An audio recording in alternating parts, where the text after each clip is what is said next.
Hello, everybody.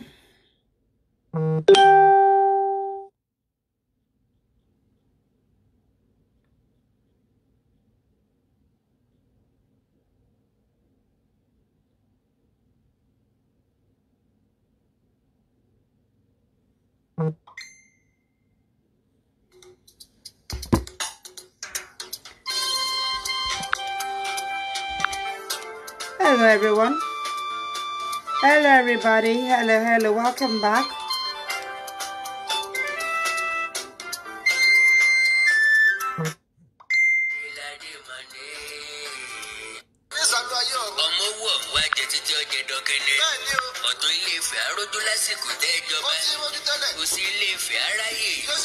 Okay, thank you, everyone. Welcome back. Let's send the vote to share again.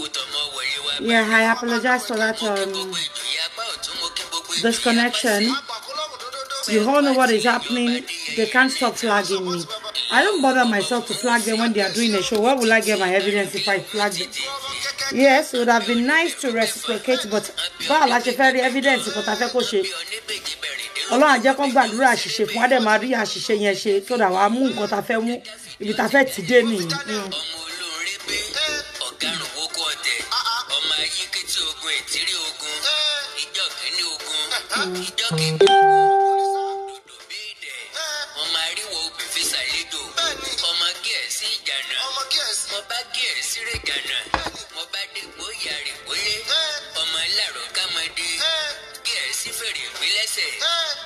Keep sharing.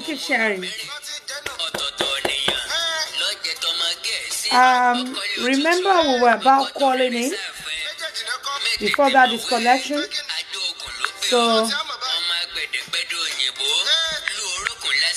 we're going to pin the number once more.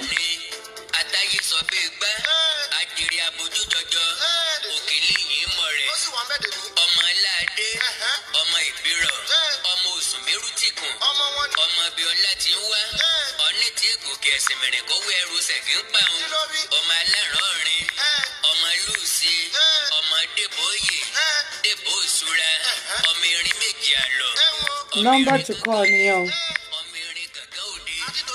Keep sharing.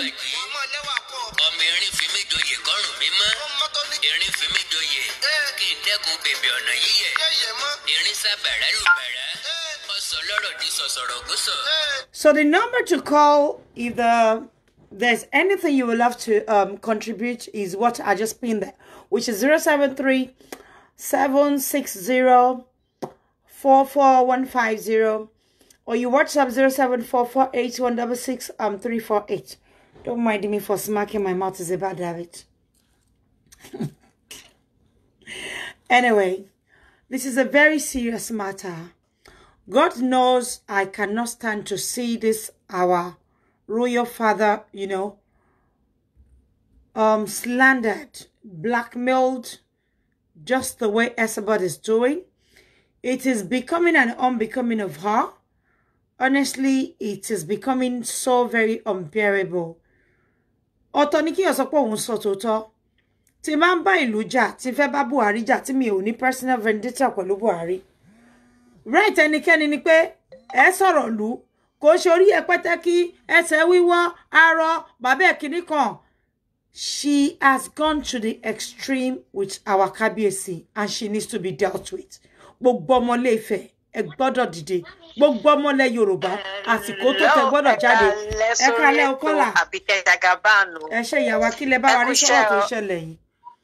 Ẹ bá wa ṣe ní pápá bí méjì kan lèmi kàn tiẹ̀ fẹ́ béèrè lọ́wọ́ arábìnrin tó ń pè ní Esabod.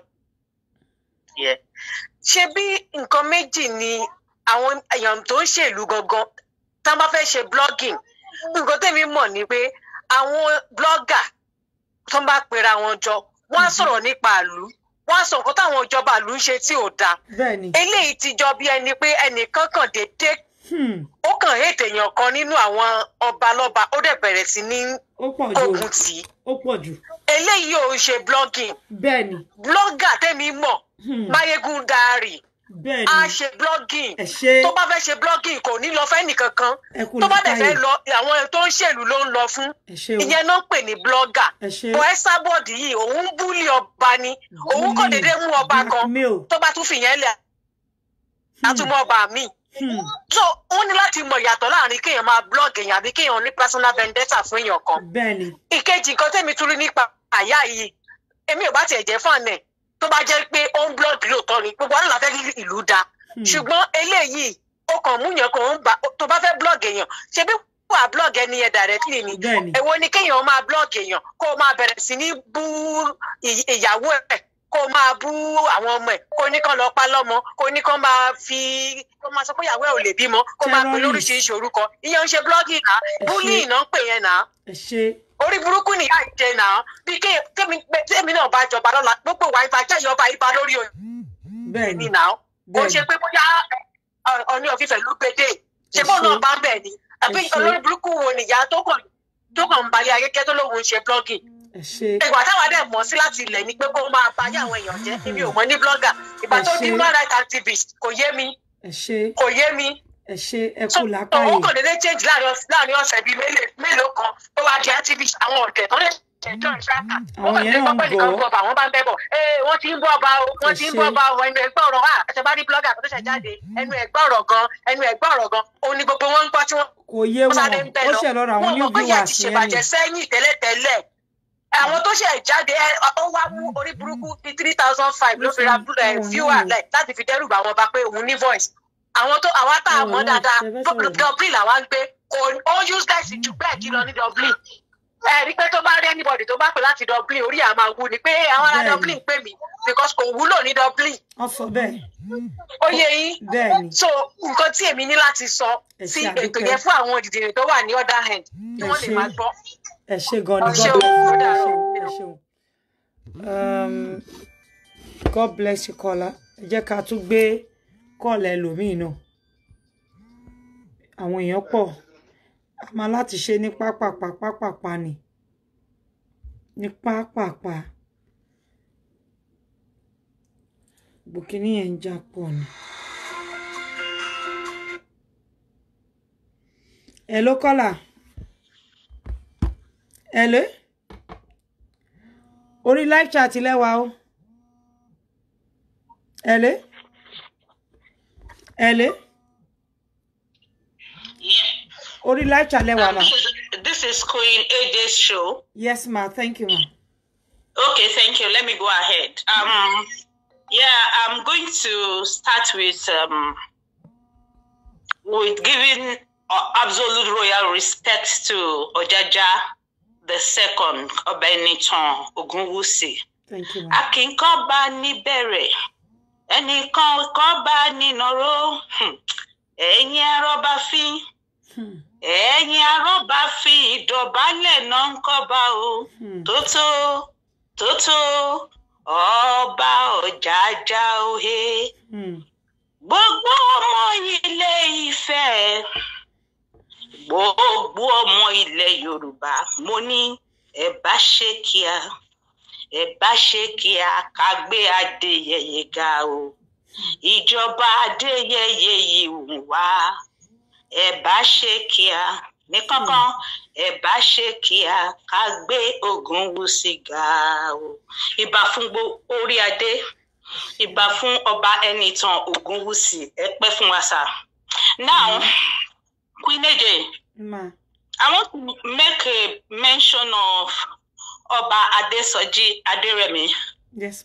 His full name is Ọba Adésọjí Adérẹ̀mí Tádéníàwó.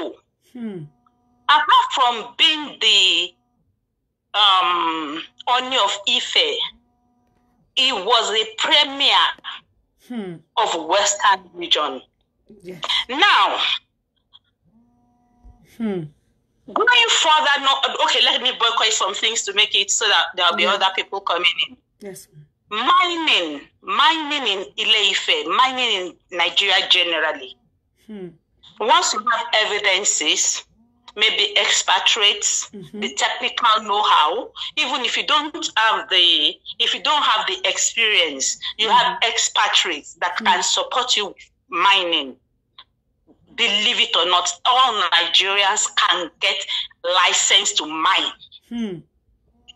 All Nigerians, irrespective of class. And I'm going to tell you that I have some 2 young people that have been into cocoa plantation and gold mining directly in Ilesha for like 10 years ago. They were about, the guy and the lady should be like 40-year-olds now.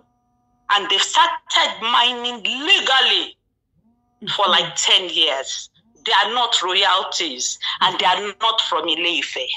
What I'm trying to prove here is if non-indigenous of Ile-Ife can get license to mine, can get license to export, why will it be difficult for an Oba that sits on these treasures? Why will it be difficult for them to get it? Then why will they even need to do anything illegal as regards mining? What they can do sitting in their palace and the license to mine will be taken to them. So that aspect of Oba Enitan Adewu say mining illegally is all rules. It's all rules. It's not going to happen. Ordinary Nigerians, commoners, once you have the technical know-how, the will, technical partners, you can do it. Talking about Tokunbo, as far as I'm concerned, she's a very bitter woman with very faulty orientation. Yeah, and she's frustrated. You see, if we consider all we have had directly from her mouth, aside from what Millie, her husband, debunked, when the madam that took her to court, when she initiated that legal action against her, she was running up and down. She got to a certain cubicle, she was crying, and she made mention that at first 2 children, please take note of this. She said, "Oh, mommy, keji,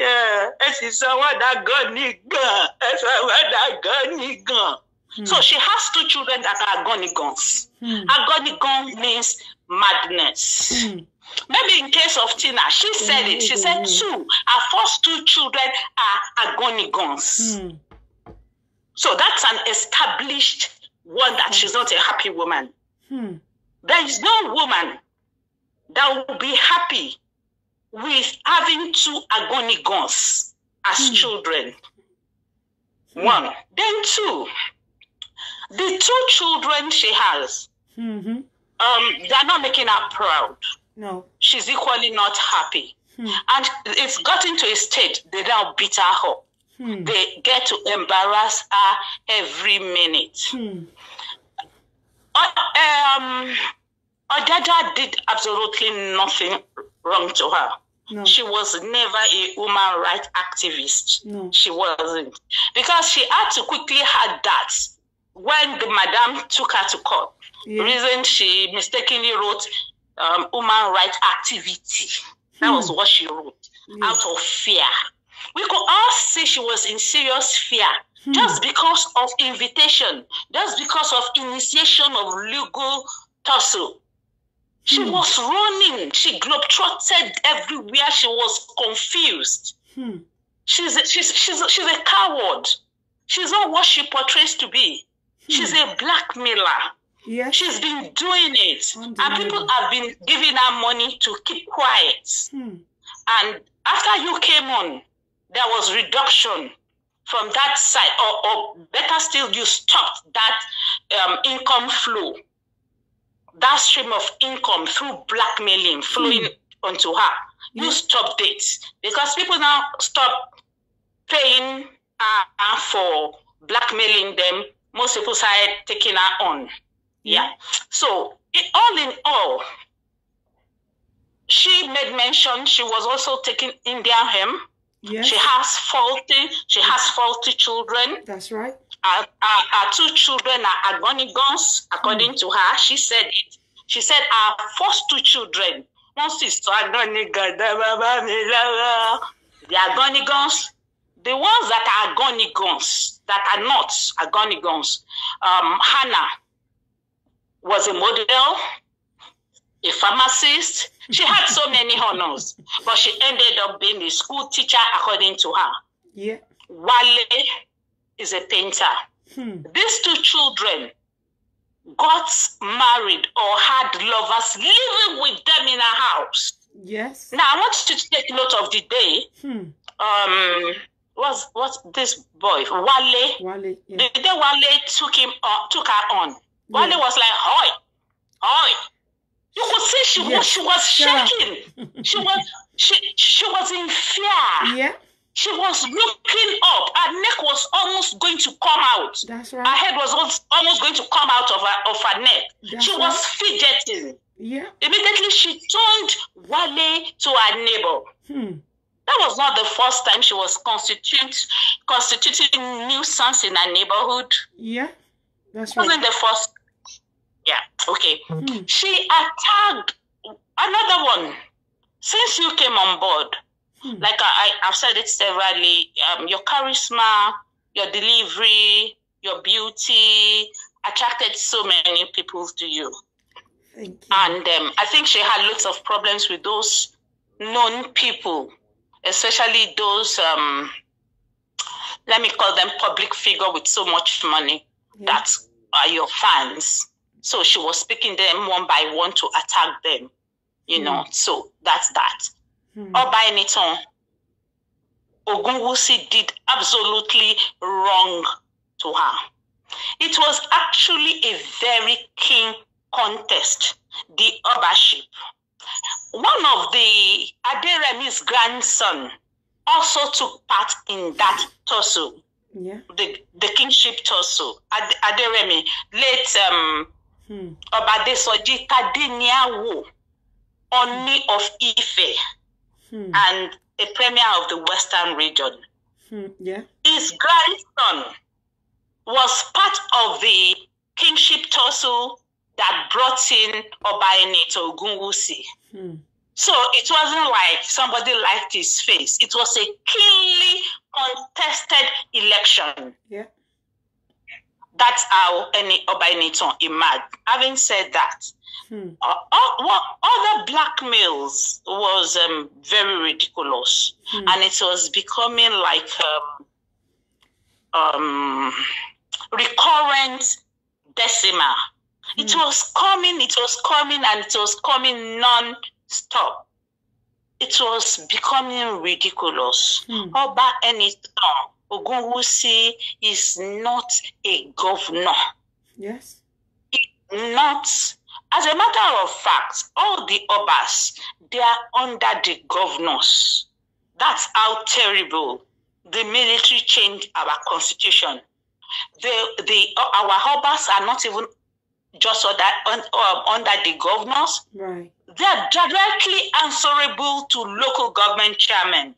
That's right. Because most of these people are well raised, they dare not go to any Oba to prove whatever they think the Constitution bestowed on them. The Enitan Ogunwusi Kabiyesi, all respect in this world to you, sir, is a very good man, very hardworking, very humble, extremely humble. He does not need to mine illegally. Because non-indigenous, as a matter of fact, people that are not Nigerians, The mind. they are getting licensed to mine. Exactly.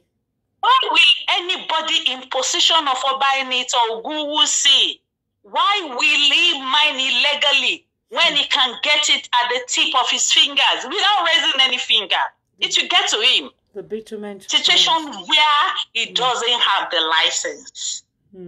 He will not do anything illegal. Oba Enitan will always get whatever he wants As a matter of fact, across the globe. But the statue of his being an Oba is not an ordinary person. Yeah. It's different. It's not a ballet. He has history. So when you now see people, and he's been able to comport himself, even outside office, before he became an Oba, is humility personified. Very hardworking. Yeah. Very humble. Extremely humble. And he minds his business. And he's been of very good behavior. He's been royal. Let me put it that way. He's displayed royalty. Yeah. He's displayed the meaning of being an Oba. Not just an Oba of the source. He's not just an ordinary person. So will anybody just come up overnight and say he's doing illegal mining? That's money laundry. That's ridiculous. It is. That's very ridiculous. I can't comprehend it. What will he do that for? Who is he laundering money for? To do what and why? It's quite unfortunate that most people are so quiet about this madness. Very, very unfortunate. And thank God for you for bringing people's awareness to this all the time. And just like you said, I don't know where you get your information from. It's going to be handled. It's going to be handled very well. Meanwhile, people with British, Irish passport, they think with that passport, green, red, blue, whatever color, once they have it, they're untouchable. No. Once you are not born in the country where you are an illegal immigrant, you misbehave, you'll be repatriated. Definitely. All embassies across the world, they all have agencies, security agencies, representations in all their embassies. That's right. One ní ọlọ́pàá tó ń wọṣọ ọlọ́pàá, one ní army tó ń wọṣọ army. Then. So let us assume I want to take that lunatic to court now, and I cannot afford to come all the way to Dublin, or all I need to do is to walk into the embassy, Highland Embassy, report her, and do whatever that needs to be done, and she will be taken on. So many people don't know this. She was not born in Ireland. Yeah. Lately, a lady with Germany passport was repatriated with her children to Nigeria. Not the other lady whose husband left. There was this one with a green, is it green or blue or pink passport? I don't know. She was sent to Nigeria. She showed us passport. She showed the whole world. Yeah. But the country that accommodated her said they don't want her anymore. Right. So that's any illegal any immigrant, don't let me put it illegal, that got into any of this country and they get the passport, it's not a license to misbehave. It's not even. Umaru Diko was in London and was going to be created back to Nigeria. Do you think the British government are not aware he was going to be created? Yeah. Nothing can happen in Britain without the knowledge of the king and the prime minister. Yeah.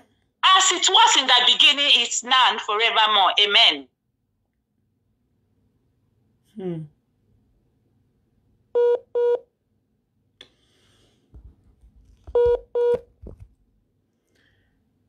Wow. Oh no. Oh no. Ellen? So, yeah, I'm here.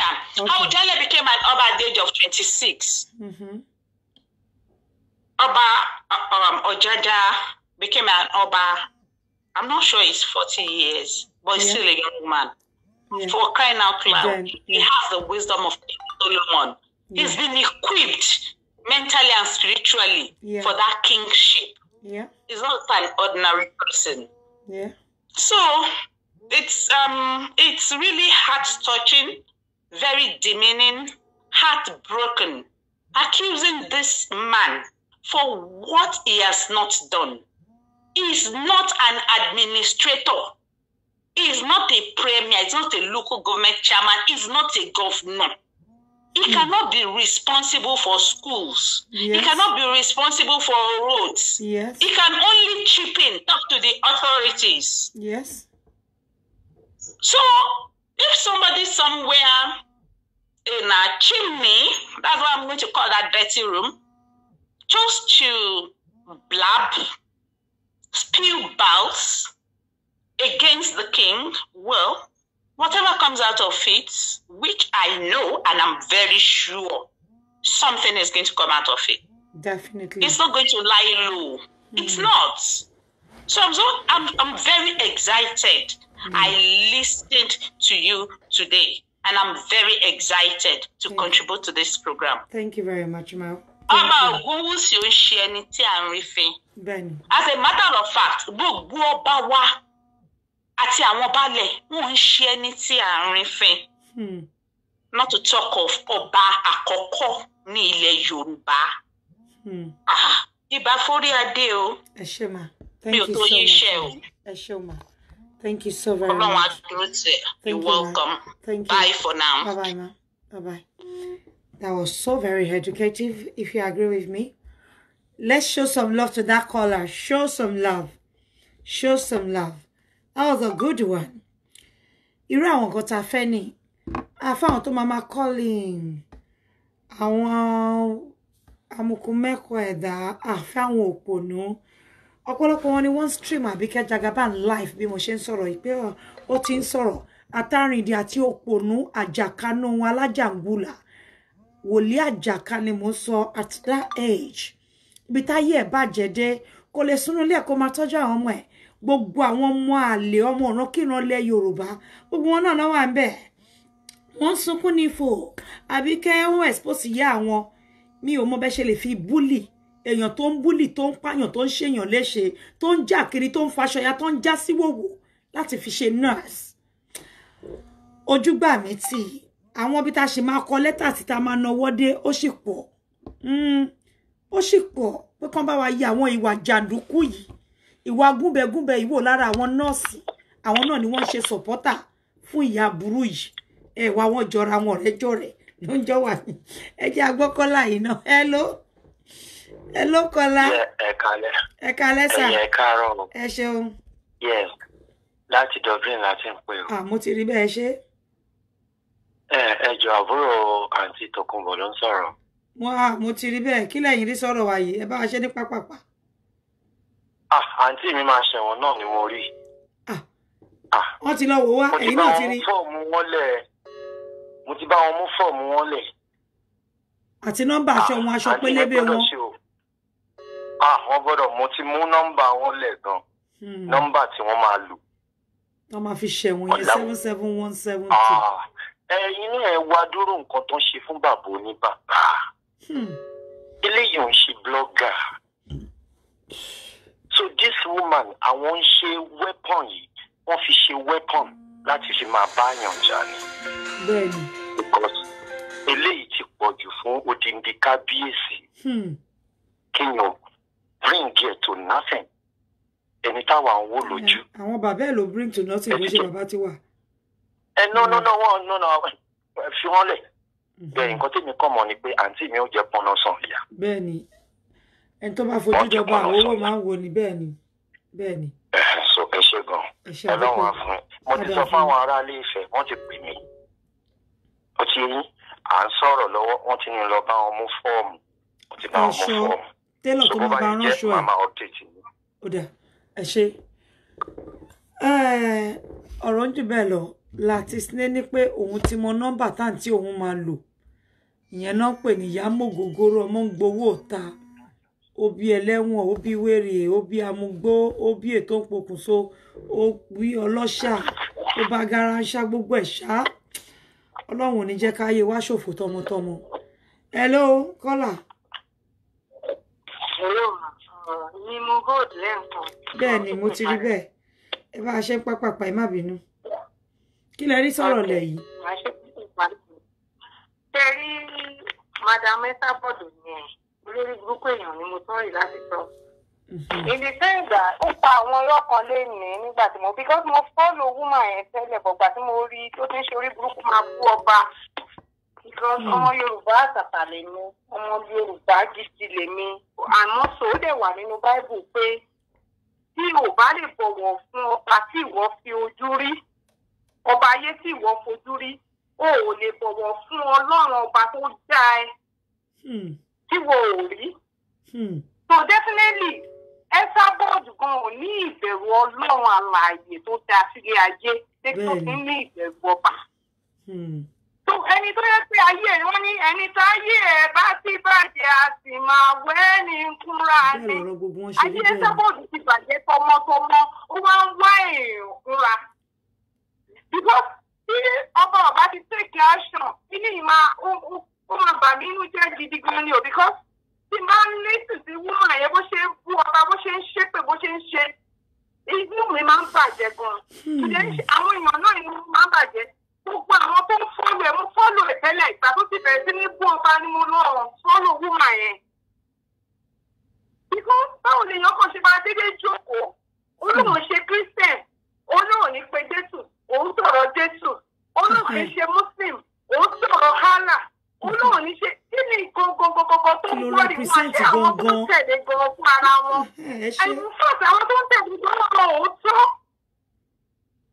àwọn tó ń tẹ̀lé wúmọ̀ yẹn wọ́n mọ òtítọ́ wọ́n mọ̀ pé wèrè alájọ ni bọ̀ wọ́n sì bàbá ń tẹ̀lé nítorí ìkà tó wà ní mọ́tò bẹ́ẹ̀ nítorí ẹni ibi tí àwọn jẹ́ ó pa irọ́ lóríṣiríṣi lẹ́yìn báwo ló ṣe máa ní wọ́n ṣe operation fún ẹ pé olóboyún jẹ́ twins ni wọ́n ọmọ kan wà nínú ìkan wọn ní kò fi kan lẹ̀ dìgbà tí o máa tún bímọ míì pé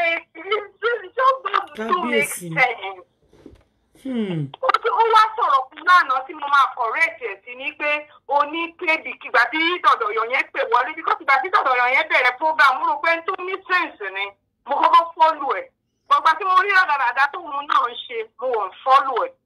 Padà lẹ́yìn gbogbo wọn. Ó ní kébì onítorí ó fẹ́ akátá ó ní àwọn ọmọ ọkọ púpọ̀ ní ìbọn nítorí ó fẹ́ akátá ẹ sábẹ́ òun ṣe torí pé kébì fẹ́ akátá ló ṣe ní ìbọn ẹnìbọ̀dì tó bá wà ní Amẹ́ríkà tí rẹ́kọ̀dù ẹ̀ bá dáa ó lè ní ìbọn tó bá wish.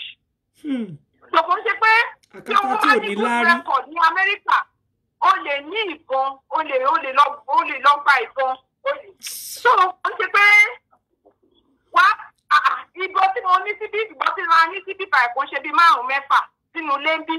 ẹ ń ta ni àǹtí. tó o bá ní rẹ́kọ̀dù tó dá sí Amẹ́ríkà ó lè ní ìbọn kò má ṣe àpé bóyá torí kébì jẹ́ ó fẹ́ akátá ló ṣe ní ìbọn náà. Àná yẹn mo ti mọ̀ pé wúmà yìí òun ní dìde ní ayé. Mo gbà tó sọ fún wa pé ẹ̀gbọ́n ti sọ rí ó ní immigration officer ó lóun ní àwọn Almaroof ó ní ọ̀gá ọlọ́pàá tún ni wọ́n àgbàtàrí pé security làwọn wọ́n ń ṣọ́mọ̀lù ni.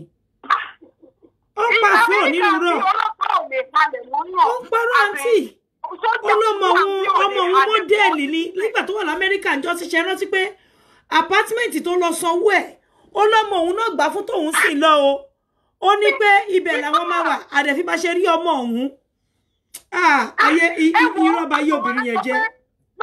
Ọ̀tọ̀ bọ́lá pẹ̀lú èpè tó máa ṣọ́ ó kàn ti pọ̀ jù níṣẹ́ dẹ́jẹ́ kí n tọ̀gọ́ fún yóò sòótọ́ bíkú ṣe bá rán sí àwọn ìgbà míì Esabod máa ń travel káàkiri àná lodge hotel definitely kí ni nǹkan tó máa lọ ń ṣe ní àwọn hotels tó máa ń lọ yẹn káàkiri wọ̀nyẹn bí ìbá ṣe pé àwọn ọmọ tó ń gbé tó fún àwọn ọmọ tó ń gbé cocaine ló ń bá káàkiri ní hòtẹ́ẹ̀lì ó tọrọ bárà wọ́n ń ṣí pépà onílé mẹ́ta tó ń tọrọ bárà àpadà sí burúkú.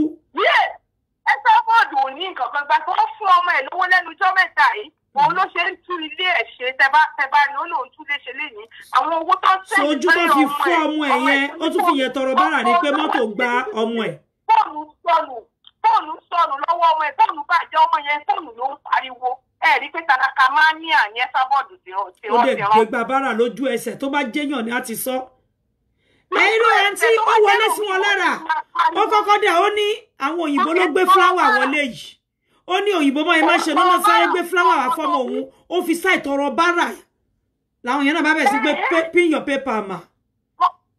Ṣé àwọn tó wà ní under support? They are real nuisance. Àwọn nuisance. Àwọn crazy people like her. Àwọn ló wà ní ẹni tó bá máa follow Esabod pẹ̀lú nǹkan tí Esabod ń ṣe yẹn. Ọmọ àlè ayé àti ọ̀run òun yẹn nìyẹn. Ṣé bá ní Yorùbá tó bá máa follow Esabod ọmọ àlè ayé àti ọ̀run ni wọ́n. Ẹni ibi ni wọ́n because Esabod bó ṣe wà yẹn àtìgbà tó ti ń bú ọba mọ́ ó jókòó ń jọkọ̀ ó lóun fẹ́ ṣe story Ìkàrẹ́ ó ń kọ́ kúrò ní orí program ni. Tó bá ṣe story Ìkàrẹ́ bóyá kò gbọ́ story Ìkàrẹ́ ó kọ́ sí kòkó máa mú. Ọmọ kékeré Ìkàrẹ́ á fi oògùn á ti ba ayé Esabod jẹ́ ọmọ kékeré àkókò á ti ba ayé Esabod jẹ́. Kò gbọ́ story àkókò àtọ̀ mo ṣúọ̀ pé kò gbọ́ ni. Ìjọba ló fẹ́ ṣe story ọba Ìkàrẹ́ òun kọ́ kúrò lórí stage ìjọ yẹn ni kò padà ṣe story yẹn. Mo ṣe rí Esabod ẹ wo God bless you pẹ̀lú nǹkan tẹ́ ẹ ṣe because most people ò lè jáde láti wá ṣe program but most people ò like nǹkan tẹ́ Esabod ń ṣe. Ọ̀dẹ̀ lè bá wí. Ó ní special hatred sí ọba ni eléyìí ò ń ṣe pé bóyá ó fẹ́ tùlù ṣe àbí ó sọ bébí èèyàn kan kọ́mẹ́ǹtì síbẹ̀ pé òkè kí ló dé tí ò sọ̀rọ̀ Buhari ó ní kó fi Buhari lẹ̀. Àǹtí ẹ tiẹ̀ máa gbọ́ èèyàn tó fẹ́ tùlù ṣe gbà tó lọ Nàìjíríà ibi tó tùlù ṣe dé àwọn èèyàn tó tùlù ṣe mélòó ni wọn náà wá pàdé ẹ̀ látẹnu ọ̀nà tó wá dúpẹ́ lọ́wọ́ ẹ̀ pé a tùlù ṣe káàbọ̀ sílé o. I want to chip in something. I just want to chip in something. Ṣé nígbà tó lọ Nàìjíríà ó ní ẹ fẹ́ pa òun. Ṣé làákàyè ò sí lórí àwọn èèyàn pé bẹ́ẹ̀ tẹ́ bá bẹ̀ fẹ́ ní nǹkan láti ṣe fún Esabod. At that moment tí ẹ invite ẹ̀ tẹ́ mú lọ yẹn ẹ̀ lè ṣe anything fún because ẹ mọ̀ pé tó bá kú ọ̀run yín ló máa wà. Ó mọ̀ nǹkan tó ń ṣe. Ṣé èèyàn ò ní ọpọlọ ní? Ṣé wọn ò ní ọpọlọ? Ṣé wọn ò ní sẹ́ǹsì ni? Àwọn tó fọ́ọ̀rù Esabod ṣé wọn ò rówó kí ń lárò jinlẹ̀ ni? Ṣé bá mú Esabod wọ́n ní gbogbo wọn kò yà wọ́n ní ọmọ nǹkan tó ń ṣe. Bí ẹni tí bá wá ṣe Esabod ní Nàìjíríà ṣé ní wo tókè ariwo tí yín kan máa pa bí ariwo Wàsíù náà máa pa ṣé nǹkan kan lè ṣe pẹ̀lú bẹ́ẹ̀ ṣe mú lọ yẹn ni. Wait, I'm just so fed up for people. I'm just so tired because Esabod yẹn bí ọ̀ní ọ̀fíìsì ọba sú Esabod mo máa wà disappointed pẹ̀lú ẹ̀. Gbogbo àwọn ará ilé ìfẹ́ ti dìde ó máa fojú káṣí ẹ̀wọ̀n ó máa ṣẹ̀wọ̀n yẹn gàrá ni. It is getting too much. Ẹ ṣé àdúpẹ́. I can just call on your show and express my feelings. Ẹ ṣé. This is saddening. Ẹ ṣé àdúpẹ́. Can you please hold on for just 10 minutes for my. Hello. Ẹ kálẹ́ sà. Ẹ kálẹ́. Yes sir. Ẹ jọ̀ọ́ mo fẹ́ kẹ́ bá mi béèrè pé mo mọ̀ pé ó máa ń wo show yín. Mo tètè bẹ̀rẹ̀ sí ń bá ìyàwó mi wo show gbogbo. Mo ti ń wo show yín sí. I think it's about that was 2000 and ọjọ́ mo kà wà ní kíṣìn bí mi pẹ̀lú àwọn àbúrò mi. À ń ṣe oúnjẹ lọ́wọ́ ni. Lábẹ̀ sí rí tẹ̀yìn jó tẹ̀lé ṣàfẹ́ tẹ̀ mú kí ọjọ́ yẹn máa ní interest lébòkè àti máa ń wo show yìí. I think that was around 2014 or 15. Ẹ ṣeun sà. So èmi ò mọ nothing. Mo fẹ́ kẹ́ bá mi béèrè question lọ́wọ́ ẹ̀ Esabod yẹn fúnra rẹ̀. Mi ò lè pè sórí show ẹ̀ mo ti pè sórí show ọkọ ẹ̀ Gaddafi. So ẹ béèrè question yẹn lọ́wọ́ ó parọ́ mẹ́ta kan lé ní. Mo bẹ̀ sílẹ̀ yẹn ni I'm an engineer bí mi ò tẹ̀ ṣe doctor. Mo mọ̀ nípa mo láwọn ọ̀rẹ́ tó jẹ́ doctor mo láwọn ẹbí tó jẹ́ doctor. Ó parọ́ kan lé ní. Ó ní Gaddafi ó lọ ṣẹ́ oyún fún òun ìgbà tó ná òun. Ó ní ìgbà tó máa gbó oyún yẹn ó ní ìbejì ló wà ń bẹ̀. Ó ní wọ́n yọ̀ kan kúrò bẹ̀ wọ́n fi kan tó kú lẹ̀. Àwọn akọ́kọ́ gbọ́ yẹn the first one ni the first rọ́ tó pa nìyẹn o. Ó tún wá yá ó ní no. Ó ló oyún yẹn ìgbà tó ọmọ yẹn bàjẹ́ ìgbà tó ń yọ ọmọ yẹn kúrò ń bẹ̀ lòun fi gbé kan tó kù. Ó ní no ó ti kejì. Ó ti ní no ó ní ọmọ yẹn ó ní ìgbà tí wọ́n gbé dọ́dọ̀ dọ́kítọ̀ yẹn ọmọ kan ti kú sínú òun ọ̀rẹ́dì. Ó ní dọ́kítọ̀ yẹn wá sọ fún un pé kóun fi ọmọ yẹn àtẹlẹ́ tó kù àtòkú ọmọ àtàyè ọmọ kóun fi sílẹ̀ kóun bí méjèèjì papọ̀ bẹ́ẹ̀ kan náà bí ìpè wọ́n jẹ́ twins. Kábíyèsí àkíkà. So to my knowledge bí mo tẹ̀ jẹ́ engineer tí mo ń dì pẹ̀lú àwọn Equipment, mo mọ̀ nípa doctor, mo mọ̀ àwọn ọ̀rẹ́, mo dẹ̀ ní doctor bí I have a physician. Mo gbé mo because tí ìṣe bá wà nú umbilical cord ọmọ méjì twins ni they will fit. Wọ́n máa fit through their umbilical cord. Tí oyún bá dẹ̀ bàjẹ́ sára obìnrin tí ọmọ bá kú sára obìnrin within 24 hours tí wọ́n bá gbé jáde olú máa gbẹ̀mí ìyá yìí. Ẹ ṣe àdúpẹ́ sí. Ẹ kú làákàyè. Bẹ́ẹ̀ ni sà. Ó máa ṣe iṣẹ́ ara ìyá yìí, ó máa dìde. Umbilical cord tó tú àwọn méjì tó tú àwọn tó jẹ́ papọ̀ yẹn within 3 to 4 hours ó máa pàtó sí kejì. So doctor tó fún bí ọmọ doctor ẹ̀ bóyá gbé doctor yẹn wọ́n ti another planet ni. Ó lè fún ní advice tó fi òkú ọmọ àtàyè ọmọ sínú láti jẹ̀gbà tó bá jẹ́ bẹ́ẹ̀ dé mu. Because this man started talking lies, he's a liar. He's a perpetual liar. So at the time, mo bá ọkọ ẹ̀ sọ̀rọ̀, mo bá Gaddafi sọ̀rọ̀. So mo dẹ̀ sọ nǹkan, Gaddafi gan, he was so happy to talk to me. So mo ti rí àti rí ìwà ẹ̀ àti rí ọdún gbà. Ọba ayé ti rí pé òpùrọ́ ni. Ọba ayé jẹ́. Kì í ṣe dual citizen. Kì í ṣe dual citizen, ó lè jẹ́ citizen ní Ireland. Nǹkan tó ń ra táwọn máa àwa Nàìjíríà táwọn à ń bí. Ní America, we are all dual citizens. Tí bá ń bọ̀ nlé, máa lo Nigeria passport mi, máa fi kúrò nbí. Tí bá fẹ́ kúrò Nàìjíríà, máa lo American passport mi, máa fi padà wá. That is the reason why they call us a dual citizen. They allow us to do that, we Nigerians.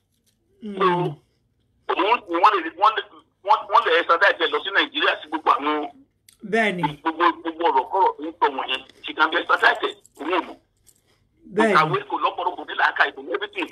Mo dẹ̀ fẹ́ kó produce certificate of journalism tó fi ń ṣe blogger. I am a blogger tó ń sọ yẹn I am a millionaire, I am a blogger yẹn. Àwọn tó ti a certificate. Tó bá lè gbé certificate yẹn sójú screen kó sọ pé certificate journalism tó ń rí the school of journalism tó lọ yẹn kò be pro place. Kò ní problem pẹ̀lú ẹ̀yìn. It's a really fucking nuisance. Ṣé àdúgbò sọ? Ariwo tó kàn pàṣẹ bẹ́ẹ̀ ọba tó ń rí sí yẹn. Ó ti pọ̀ jù. Mo rí ọjọ́ tẹ̀yìn pẹ̀lú ẹ̀rí lọ rí Wàsíù. Ó kúnlẹ̀ ẹsẹ̀ méjì Wàsíù. Blọ́gà tọrọ jẹ ni. Blọ́gà alágbe. Wàsíù dẹ̀ dá wọ́lẹ̀ Wàsíù tiẹ̀ fọwọ́ kan Wàsíù dá wọ́lẹ̀ fún ni. Ó dá wọ́lẹ̀ fún ó fẹ́ hàn bí Wàsíù dá wọ́lẹ̀ ni Wàsíù ò náwó sí. Mo rí kí yẹn kòrókòrò bí lè fún ọ̀sìn sọ̀tọ̀ fún mi. Blackmailer ni bàbá ẹgbẹ́ pàtó ní gómìnà náà owó lẹ̀ ní wọ̀mù ó ti doge báyìí nígbò tí lọ tó èkó wò àbí kẹ́lẹ́ ká blame. I want her to be sued for defamation of character. Àárọ̀ ibẹ̀ yẹn ìyàwó ọ̀nì ló fi ṣe program. Ìyàwó ọ̀nì ló bully throughout olórí ló bully throughout ẹni ìyá yẹn ló bully bẹ́ẹ̀. Bẹ́ẹ̀ni tí ó ní gbogbo àwọn ọ̀rọ̀ kọ́rọ̀ tó ń sọ wọ̀nyẹn. There is a law in Nigeria. Who can defend Nigeria upon the law? Òfin wà ní Nigeria, òfin wà ní US. Tó bá lu òfin bí wàá ṣe, gbogbo gàgà Nigeria wọ̀nyẹn, ẹ̀wọ̀n tó mẹ́wàá níbi ìlú ní à ń ṣe àwáṣe ní. Bẹ́ẹ̀ni. Tó bá ti kọjá yìí, bẹ́ẹ̀ lòfin náà wà Nàìjà. Àwa kan mọ̀ ní, àwọn kan ní òmò. Òfin wà ní Nigeria tó ń lè tẹ̀lé. The Committee of Canada, you can be sued for the Committee of Canada in London. Mo láwọn àbúrò tó pọ̀ sí London. You can be sued for the discovery of character in Nigeria. Ben. America ló máa sọ pé it's a freedom of speech. You can run him out there. No, in Europe you can be sued. Bẹ́ẹ̀ni sá, ẹ ṣe àdúpẹ́ sá. Mo lè fẹ́ kí òní tẹ́ bá lè advice yẹ.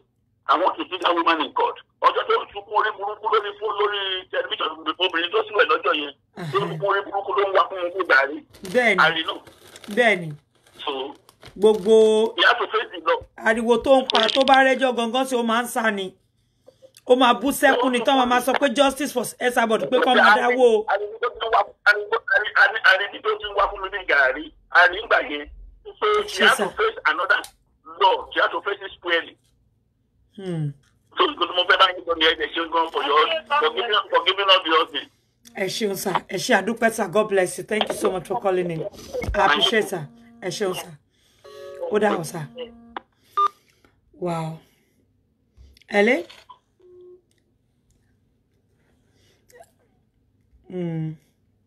Ẹ má bínú. God bless you guys.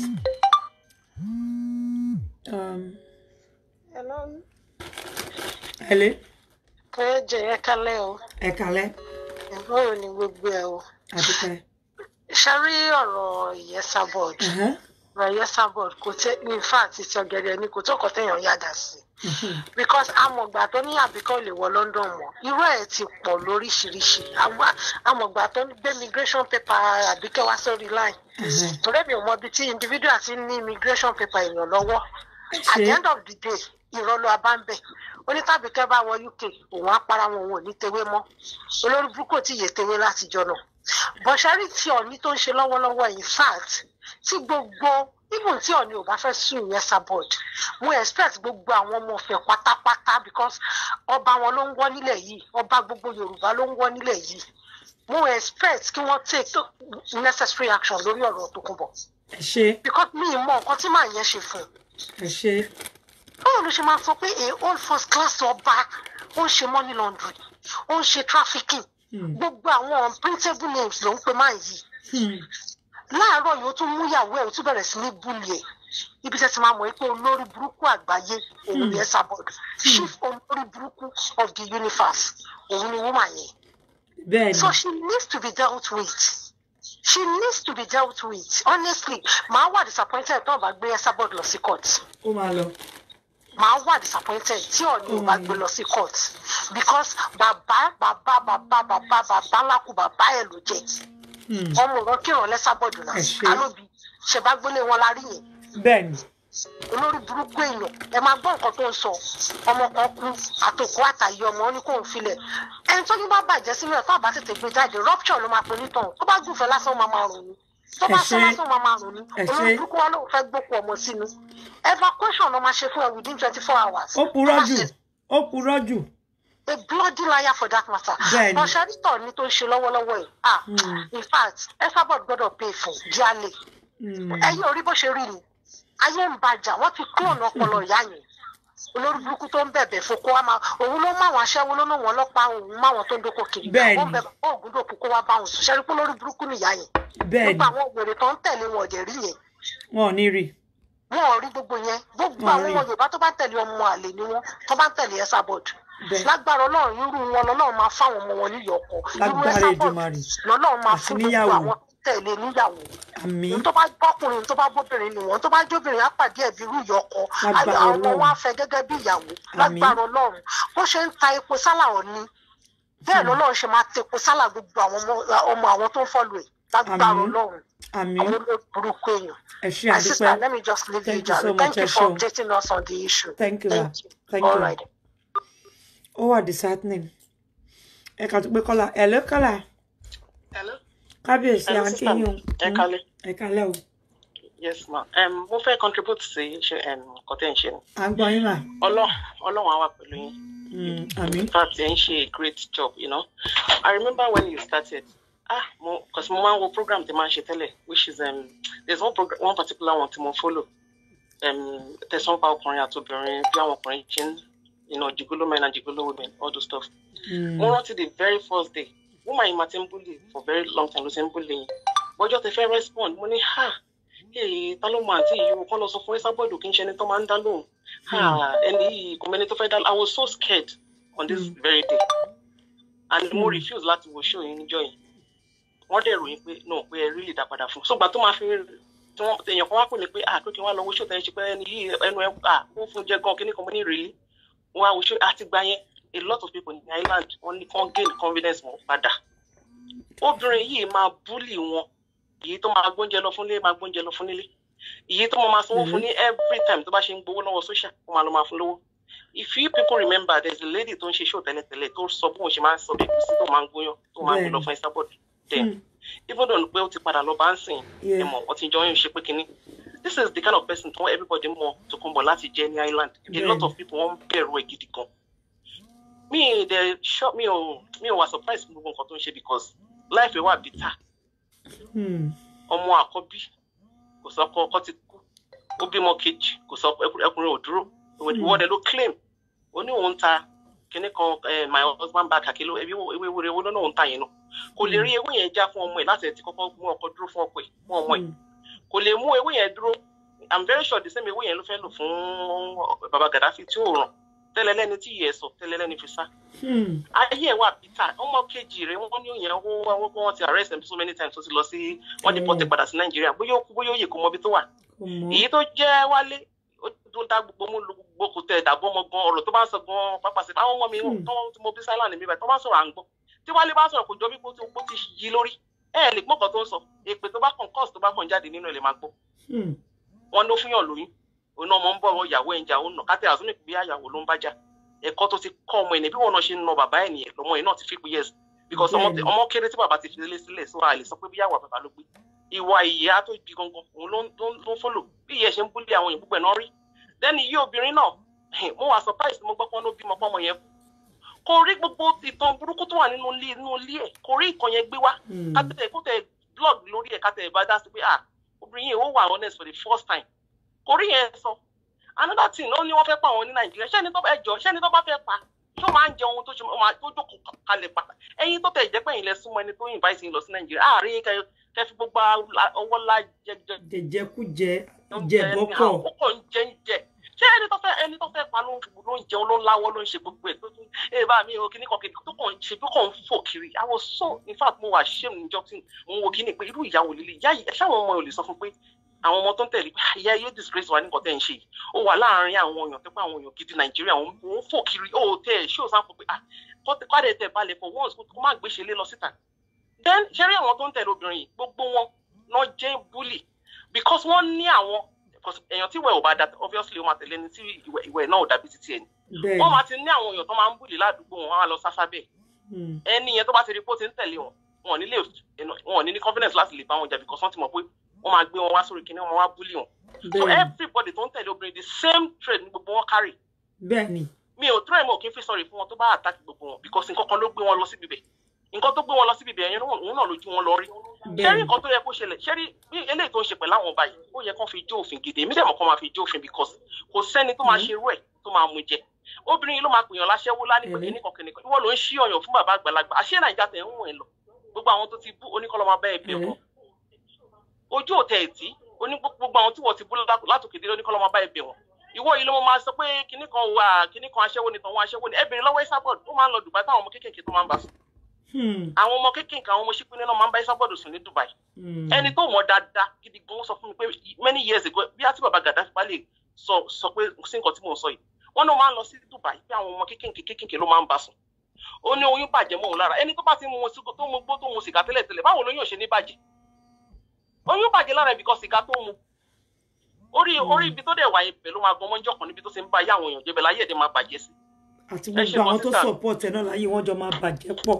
ayé wọn máa bàjẹ́ papọ̀ lẹ́yọ kọ̀ọ̀kan láyé wọn máa bàjẹ́ tẹbí tará wọn. odidi ọba ilẹ̀ Yorùbá kéèyàn kan máa wà kó dẹ̀ máa ṣe kó dẹ̀ máa bú ọba Yorùbá kò yẹ kó ní èèyàn kan tó ń wò ó kan tó bá jẹ́ níbi tí ayé tó ń ṣe pé ayé ti bàjẹ́ gbogbo ojú tó ń wò yẹn gbogbo wọn nìkan kan nínú ìrírẹ́ òní kò ní ṣẹlẹ̀ tó àwọn tó ń support ẹ̀ ò pé nǹkan tó ṣe dà wàhálà nǹkan rere máa seize nínú family wọn because èèyàn tó bá dúró síbi tó ti ń ṣèbàjẹ́ èèyàn gbogbo wa dé láàrin bàbá yìí ó kọ́ ọmọ mọ́ra ó kọ́ àgbàlagbà mọ́ra wọ́n fẹ́ kí ìlọsíwájú bá ilẹ̀ Yorùbá is a peace king mi ò tí ì ríru èèyàn bẹ́ẹ̀ rí láyé mi and you don't èmi tí mo kọ́ máa wá fún olórí because the fact pé wọ́n kanta nǹkan tó sọ ó hate confrontation láyé yìí wọ́n ti mọ̀ kó máa wá kó fẹ́ kí anybody sọ̀rọ̀ ó fẹ́ silence everybody and this time around kò sẹ́ni tó fẹ́ yọ̀dẹ̀ fún wọn tó bá gbéjú wọ everybody wọ́n máa tẹ̀ka bọ ojú ẹ̀yìn ẹ ṣe kan sísá mi Ọlọ́run àfún yín ṣe ẹ wò bẹ́ẹ̀ ṣe rárá ẹ̀yin lẹ fún everybody ní voice ẹ̀yin lẹ fún everybody ní confidence tí gbogbo bó ṣe ń pè àwọn ẹ̀kọ́ májẹ̀ ẹ̀sìn bẹ̀ lẹ́yìn máa ti bẹ̀rẹ̀ kó tó máa fi àná ẹ̀. bẹ́ẹ̀ni ẹ ṣé àdúpẹ́ bless you ẹ ṣé gan ni. Hello.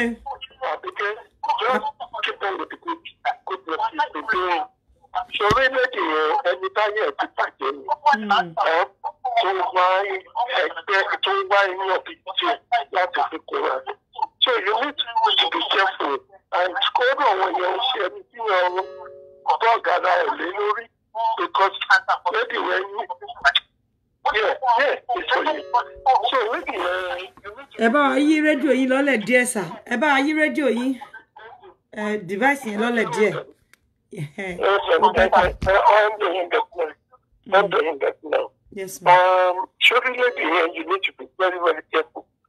And olórí ire tí mo ti gbàgbé bí wà tí ṣe máa ń kọrin yẹn ni I just felt it because wà tí ṣe ṣe fún ẹ ó ṣe ṣe orin yẹn fún ẹ ní kitchen ni you see this mo máa wò pé ṣé yóò ní woman yìí because kò ní ẹni lòmí tó ń sọ̀rọ̀ sí ètè ju kábíyèsí lọ kí ni ọba ṣe fún kí náà dájá sí fún. Every day ọgbà yìí náà ló ń fèsì. Ṣé ó bá lọ́mọdé ni àbí ó gbà nǹkan lọ́wọ́ ẹ̀ tó tó báyìí? In fact, wọ́n mà yí mo ti ń báyọ̀ pàdé. In fact, ó jẹ́ nǹkan tó yà mí lẹ́nu. And please, ọmọ kékeré ni wọ́n wá because tó bá lè ọmọ ẹ̀ ló máa fi pé anything tó bá ní kò ní ṣe against ọmọ ẹ̀ ló máa fi pé ló máa fi ṣe. So just be careful with that later. Kókó ṣe síwájú. So that's the best I can say for them. Mo ṣe ìyàmú, God bless you. Mo ṣe ọlọ́wọ́ àfiṣẹ́ yìí ẹ̀ ọ́. So grateful. Thank you. Bye. Bye. Ó tẹ̀ máa fi ọwọ́ ara ẹ̀ ṣe rẹ̀ ni. Ọwọ́ tó gẹ̀dẹ̀ bá gbé bá ó máa fi ná ara ẹ̀ ni. Ara ẹ̀ náà ló máa fi nà. Ẹlẹ́rù máa ń forí ara ẹ̀ gbẹ́rù ni. Mo lè sọ pé torí ẹ̀ bá lè gbà náà ni kó dì kó má bàa wọ̀ lọ́rùn. Gbogbo wọn pátápátá ni o àti nọ́ọ̀sì òfò àtàjàká wòlíì àjàká onítùkùtù tó máa lọ kiri classless person. Ẹ̀lẹ́ àwọn aláyé bàjẹ́ tó ń support ẹ lé. Hello, ẹ kálẹ́ mà. À ń gbọ́ yín o. Hello, ẹ kálẹ́ mà. Ṣé rí ọ̀rọ̀ màmá yẹn? Ó ní àwọn supporter kan. Ó dẹ̀ máa fẹ́ káwọn èèyàn mọ̀ pé àwọn supporter yẹn ó wà níbẹ̀. Because tẹ́ bá rí ilé nínú ọ̀rọ̀. Hello? À ń gbọ́ yín dáadáa. Nínú ọ̀rọ̀ tó ń sọ lénìí, kó má dàbí pé kíní tóun bá ń sọ̀rọ̀ ó má dàbí pé tòrọ́ jẹ́ enemy ọ̀rẹ́ ti tòun, ọba àwo, ọba kíní kan. So ó ń jẹ́ kó mọ̀ àwọn tọ́jọ́ wà ní campus tọ́jọ́ ń ṣiṣẹ́ yẹn.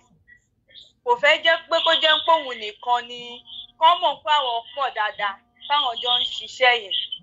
So because bí information tó ń gbé èèyàn mọ̀ pé fake information ni. Because nǹkan tẹ́ ń kà nǹkan tẹ́ fi wọ̀n wá gan ti kọjá nǹkan tẹ́ ń sọ lẹ́nu lọ. Ọ̀rẹ́ ò make sense. Nǹkan tẹ́ kò make sense. Tẹ́ bá láwọn nǹkan tó ń kà ẹ̀ gan bọ́ èéfì ẹ̀ fún wa ó tún ju nǹkan tó ń sọ lẹ́nu lọ gan.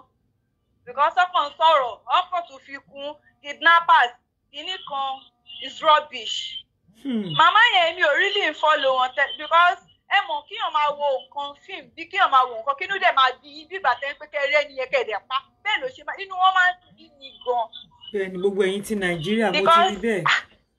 Yes, because báwo ni adúrú màmá àgbàlagbà yẹn màmá ṣerú nǹkan bẹ́ẹ̀ yẹn mi ò expect ẹ̀. Ayé ti tẹ lọ́dà náà ni. Ìyí kò dá rárá ẹ tún wá wo olórí tó ń pè kò ẹ bá sọ̀rọ̀ rí. Kó bá jẹ́ pọ̀bọ̀ ni ò dá lóòótọ́ ni àti ìlú yẹn ò lè tùbà kò lè tùṣẹ́ kọ́ lọ bèrè ẹni tí ifo bá yàn kò possible kó ìlú yẹn tùbà anybody ò complain ìlú yẹn gbogbo ẹni tó wà ń bẹ̀ Ifẹ̀ jẹ́ big place ẹ pé èèyàn ń gbàdúrà kíyàn ò lọ. So ẹ wo ọ̀rọ̀ màmá yẹn olórí burúkú ni wọ́n tẹ́ bá dẹ̀ rí wọn bó ṣe wà yẹn bí ẹni tí nǹkan ti wà lẹ́yìn ẹsẹ̀ ẹ̀ ni tó ń wá ó kàn fẹ́ forúkọ àwọn èèyàn bójú bí ẹni tí kú ń lé tó fẹ́ forúkọ àwọn èèyàn bójú bẹ́ẹ̀ ni. Ẹ ṣé, God bless you, thank you. Ẹ rí ẹ wo kọ́mẹ́ǹtì yìí ṣé ti rí ẹ̀rí gbèsè ayé Ẹlíìnì Gbémisọ́lá Ògúndìmú the notorious nurse táyé ẹ̀ ti bàjẹ́ nínú London ara àwọn tí wọ́n ń push ẹ̀. Did you read that comment? Ẹ wo comment ẹ̀ nìyẹn. Ó ní ìyáláyé òun nuisance ó ní òun nuisance ó ní after all ó ní ìyá òun àwọn àbúrò òun ó ní wọ́n mention this nuisance tó jẹ́ àwọn ọmọ òun tó jẹ́ nuisance. Bóyá wàá wá dárúkọ ẹ̀ ń bí tọ́rọ̀ nǹkan tá à ń ṣe fi kàn gbogbo wọn tínú wọn dùn mọ́ ṣe now ẹ ti rí àwọn tó ń jẹ́ bully ìdí tí wọ́n ṣe jẹ́ bully because also wà irrelevant mi kí n dá àwọn low lives lóhùn bíi títí ẹ Ọlọ́run má jẹ́ kó rí ọmọ olúwẹ̀ gbogbo àwọn nọ́ọ̀sì ìsẹ̀yìn tá ti ẹ̀ ń rí àwọn nọ́ọ̀sì tó ń dojú ti nurses ní tẹ́ pé wọn ò fẹ́ kí inú èèyàn gan dùn láti jẹ́ káwọn ọmọ olúwẹ̀ gan go into nursing. I'm so sorry to say. Bẹ́ẹ̀ náà ni mi ṣe fẹ́ káwọn ọmọ mi àbí àwọn èèyàn mi, àwọn aláṣọ aládùúrà, àwọn ọ̀wà burúkú tá ń bá lọ́wọ́ yín, àwọn aláṣọ funfun, àwọn nurse, àgàgà àwọ̀ yẹni tó ń rìn ní wòwò, táyé ẹ̀ bàjẹ́, òun ló ti ń ṣe kátikàti yìí o, tí ò lójú tì, ayé wọn náà yàtọ̀ síra wọn náà lọ títí o, àtòun àti ẹ̀. Ṣẹ́rí, àbẹ̀ wíńbí, àdárúkọ bàbá, àdárúkọ yálà ìyá ẹ, kí ló kún ẹ? Ó ń jókòó jẹ́ ni. Ó gbọ́dọ̀ wá bí kankan ní kó lọ rúbọ fún ẹ kéwé jáwé jura rẹ̀ kúrò à 53. Kò yé ṣe rádaràda lórí social media. Ìwọ náà lọ mójú táwọn ọmọ ẹ díẹ̀ kò yé ṣe rádaràda, gbé mi kò sẹ́ni tó pè yálà ìyá ẹ sọ̀rọ̀ ń bí. Ẹ rí kọ́mẹ̀ntì ẹ̀. Ṣẹ́rí, aláìlójútì bọ́lọ̀ bá sọ pé ẹ̀sìn yín ṣìpọ̀ káàkiri ayé náà ẹ máa ṣe ni. Bọ́ ẹ̀ ṣe ẹ̀ ní nísìmí lágbára Ọlọ́run ẹ máa rìn kiri ní. Ẹ máa fi ṣe ẹ lọ́kọ́là. Gbogbo àwọn ọmọ àlélẹ̀ Yorùbá tá ń wí nìyẹn ẹ ló. Ṣé wà ó? Gbọ́ yín dáadáa. Ẹ káàárọ̀. Yes. I'm so happy to get across. Thank you. You're doing a very good job. Thank you. Actually, mo kọ́kọ́ fẹ́ kọ́kọ́ kí ọba náà kábíyèsí mo kì í yàn. Kábíyèsí ń gbọ́. And then méjì. Iṣẹ́ tẹ̀ ń ṣe ẹ̀yin gangan ẹ̀ mọ̀ bó ṣe tóbi tó. Ẹ̀yin gangan bá mọ̀ ni, oh my God, ẹ máa wọ pé wow. Tẹ bá mọ iye èèyàn tẹ fún ní confidence. Tẹ bá mọ iye èèyàn tẹ là lóhùn. Tẹ bá mọ iye èèyàn tẹ jẹ́ kàdúrà wọn gbà, in fact, ẹ̀yin gangan ẹ máa wọ pé Ọlọ́run ṣeun. Somebody like me náà mi ṣe èèyàn tó quiet tó mi ṣe èèyàn tó gba nonsense but confidence me double up when I started watching you. Triple to say wow, so I can fix anybody.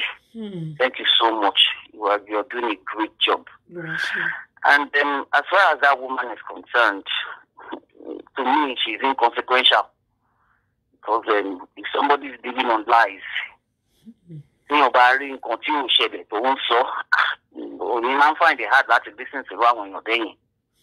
Because èèyàn bá sọ pé tòótọ́ ọba ń ṣe money laundering, ọba ń ṣe trafficking, ọba ń ṣe mining, ṣé ìwọ wà ní evidence máa wà lọ́wọ́ ẹ̀? Ṣé ìwọ lọ́lọ́pàá tó fẹ́ mú yàn bí oya? Understand? I don't listen ní òun ní èrò pé mi máa ń lè ráyè láti listen to èèyàn bẹ́yàn. Because it doesn't make sense. It doesn't make sense. So gbogbo àwọn nǹkan tó ń sọ yẹn, it's as far as I'm concerned, the nonsense ni. But with time, tí irọ́ bá lọ lógún ọdún ọjọ́ kan ó tọ́ máa bà. And at that time lọ́jọ́ kan yẹn ẹ mọ nǹkan tó máa wà review gbogbo data ṣe ń ṣe yìí tá ń dìbọn tí bàbá náà ń dìbọn tó ń ṣe gbogbo yẹn kékeré sì nìyàn ọjọ́ tí gbogbo ẹ̀ bá máa bounce lé lórí. In fact ó máa dàbí ìgbà tí earthquake kíkọ́ ṣẹlẹ̀ lẹ́ẹ̀kan náà ni. Bọ́lọ́run ṣe máa ń ṣiṣẹ́ nìyẹn. Wọ́n náà á fojú gbogbo ẹ̀wọ̀n. Ẹ̀yin ṣáà máa dákẹ́. As far as I'm concerned, èmi ò dákẹ́ mọ́. Bẹ́ẹ̀ni ti ṣe rí tẹ́tí ń ṣe èmi ò dákẹ́ mọ́. Anybody tó bá gbé wá bó bá ṣe gbé wá ni mo ṣe máa gbé fún. Èmi ti double confidence tèmi ti double watching you from 2015 tí mo ti ń wò tí mo ti ń tẹ̀lé ni pé so Ọlọ́run lè gbèrú èèyàn báyìí wá ó lè tó lè fún àwọn èèyàn pé bóyá gbà tó bá mi liberate àwọn èèyàn mi. I really recommend you. Well done. My Queneji, well done, ma. Thank you so much. Thank you, bro. All the best. My text me. God bless you. All the best. Sherry. Ara àwọn èèyàn tá fún ní ohùn nìyẹn. Ó bá wá ní voice vote voiceless. Bẹ́ẹ̀ ni. Voice vote voiceless. Bẹ́ẹ̀ ṣe máa sọ lọ́dọ̀ wá ní. Tẹ́ máa sọ pé àwọn wo bóyá máa ń kan yín lára tẹ́ máa sọ pé which voice vote voiceless. Bẹ́ẹ̀ ni. Voice to the voiceless, for real. Àwọn ọmọ mi náà confirm ẹ pé hello baba, ẹ kálẹ́ sà. Ẹ kálẹ́ baba. Ṣé wẹ́ bá wa ṣe ní pápápá? Baba Gaddafi. Ẹ bá mi sọ́sọ̀ lọ jáde kí ọmọ ológo. Ọmọ Oòduà tọkàntọkàn. bẹ́ẹ̀ni. ní agbára Ọlọ́run gbogbo wàjírí àwọn ọmọ ẹ̀. àmín àmín. ẹ wò mí ẹ̀yin tí ẹ̀ ń pe Esabod tí ẹ̀ ń bá polówó ọjà tẹ́ ń tẹ̀wé ewé skama ẹ̀. ẹ wò mí ó dáadáa fi àjẹgbó yín. agbára Ọlọ́run. bùsì ìgbà ajé ìgbà àlàáfíà ìgbà àbùkún ni ọba yẹn gbé. bẹ́ẹ̀ni. kí Ọlọ́run bá wa tẹ́ àwọn bá wa Adéṣèjì Adélẹ́yìn kó bá wọn tẹ́ bá yẹn ní àwọn àbátá àgbójúmọ̀ ni. bàbá náà Olúbùṣe ogun adé àwọn àbá gidi ni kò sọ́ba tó gbẹ̀yìn lè fẹ́ tí ìjẹ́ ọjọ́ ìjọba gidi. ṣé ní gbogbo tẹ́ǹs pẹ̀bẹ̀ kábíyèsí kan gbé Esabod lọ sẹ́wọ̀n pẹ̀bẹ̀ lọ kóòtù ó ń lọ kóòtù Àbíkẹ́ ó yẹ kí n jáde ọ̀rẹ́dì táwọn nǹkan àjọ fẹ́ jáde ni màá sọ tèmi dọ̀la. gbogbo èyí tẹ́ mọ tutóbìnrin ń pa gbogbo àṣírí la máa tú síta bàbá mi bá mi sọ̀rọ̀ ọ̀nà múnà bá ẹ jẹ́ ń sọ tẹni síta. nítorí tábà sọ̀rọ̀ ká mọ̀ lọ kú sínú ilé. Àbíkẹ́ wo kò ní bàjẹ́ fún ẹlẹ́gbẹ́ Ọlọ́run. àmín àṣẹ. gbogbo ọlá àwọn tó ti tú sílẹ̀ tó ti gbà kúrò nígbèkùn Esabod ẹlẹ́dàá àwọn adó tiẹ̀ tọmọtọmọ. àmín. ẹ wò mí ayé lè rí tán yìí ẹ wo ohun tútóbìnrin ń pa kẹ ò pọ lóhùn bó mọ ẹ máa gbé ẹni mi ò fi ní iye Ọlọ́run lógo mọ́ Ọlọ́run jẹ́ kí n rí i torí tí ìbá sọ Ọlọ́run bò ògo tó gbà mí lọ́wọ́ ẹ̀ ẹ bọra ẹ ń wò yẹn ẹ bọra òru gbogbo àwọn tẹ́lẹ̀ ń tẹ̀lé náà tó fi dúró àmọ̀dọ́gbò kúkú tẹ kàwé tẹlẹ nọọsì ní tẹdẹ tẹlẹ olùkú yẹn náà lágbó Ọlọ́run yín lẹ máa jẹ aṣẹ ọwọ́ yín o. lágbára Ọlọ́run lọlá àbáǹpá wà yìí. ìyẹn wà bítà bẹ́ẹ̀ ni. bẹ́ẹ̀ ni ẹ wò mí mo ń bẹ láyé mo ń bẹ ní ààyè ìdẹ̀ra kẹ ibi tí gbọ́ dáadáa. bẹ́ẹ̀ ni. ẹ sábà á lọ sí kóòtù ní Atlanta tá a wà yìí ṣùgbọ́n Àbíkẹ́ á lọ sí kóòtù náà dòdò wà yẹn á tún wá lọ sí kóòtù Nàìjíríà. àṣẹ. so ọ̀rọ̀ àṣẹkọ̀ ó ti sẹ́yìn nítorí àwọn ọmọ Oòduà àtọkọtọkọ ń pè mí wọ́n dẹ̀ dùn sí ọ̀rọ̀ tán múṣẹ. Olúwa ṣeun wọ́n dẹ̀ máa ṣe bẹ́ẹ̀ ni torí ọba tẹ̀ wò yẹn àwọn yẹn ń bẹ lẹ́yìn ọba yẹn tán ọba náà èèyàn ń bẹ lẹ́yìn ọba tó ń bẹ lálẹ́ ìbá. bẹ́ẹ̀ni. ọba táwọn èèyàn nífẹ̀ẹ́ sí ni ọba wa kábíyèsí kádé pẹ́ lórí kíbùtà pẹ́lẹ́sẹ̀ orúkọ ló fi kọ́ baládé ni bàbá wọ̀ Ògúnwùsì àwọn ọba gidi ní ilẹ̀ Yorùbá. so àwọn tó dẹ̀ ń pè mí ẹ rí i pé àwọn oríṣiríṣi ojú lẹ́ máa rí láwọn ọ̀jọ̀gbọ́n tán kàwé tẹ́ ẹ máa wò pé tán dúró ní dúró barista gidi tán kàwé gidi láti Amẹ́ríkà láti London wà bẹ́ẹ̀ tán rẹ́dí àti gbé ilé woman lọ sí kóòtù kò ná kábíyèsí ní kọ́bọ̀ bẹ́ẹ̀ni kò ná wọ́n sí mo fi sọ fún yín pé ẹ̀yin àwọn ọlọ́run náà máa play show kan torí pé tó wá bí ọmọ lálùbáríkà ni ọmọ ọdún mélòó ní ìyàwó bàbá wa Ògúnwùsì queen wọ́n bá wọn lórúkọ jẹ́ kí n máa bọ̀bìnrin lórúkọ jẹ́ kí n máa fẹ́ bọ̀bìnrin nínú jẹ́ ẹ̀ẹ́dẹ̀lẹ́ bímọ tí yín náà gbogbo ẹnikẹ́ni tó bá ń da ọmọ alẹ́mọ láàmú tó ní ọmọ lọ́mọ tó ń dọmọ lọ́mọ láàmú tó ní ọmọ lọ́mọ lára ìgbàdá nẹ̀yìn náà lára rẹ̀ ní tọmọtọmọ wọn lágbára Ọlọ́run àmín. Wòmí Àbíkẹ́ máa ṣiṣẹ́ ìlọ́bọ̀yìn gbà lọ you are a voice for the voiceless people. ọba tó láyé tó lọ́run á dó tiẹ̀. àmín àṣẹ. ẹ tó ṣe eré àjẹsán rere ẹ. bẹ́ẹ̀ni. ẹ̀dá tó dẹ̀ wà ká náà àjẹsán ìka ẹ̀. bẹ́ẹ̀ni. kó kálukú máa ṣe bóyá ń ṣe lọ. gbogbo tó ń ṣe lára ń rí wọn rà wọn náà.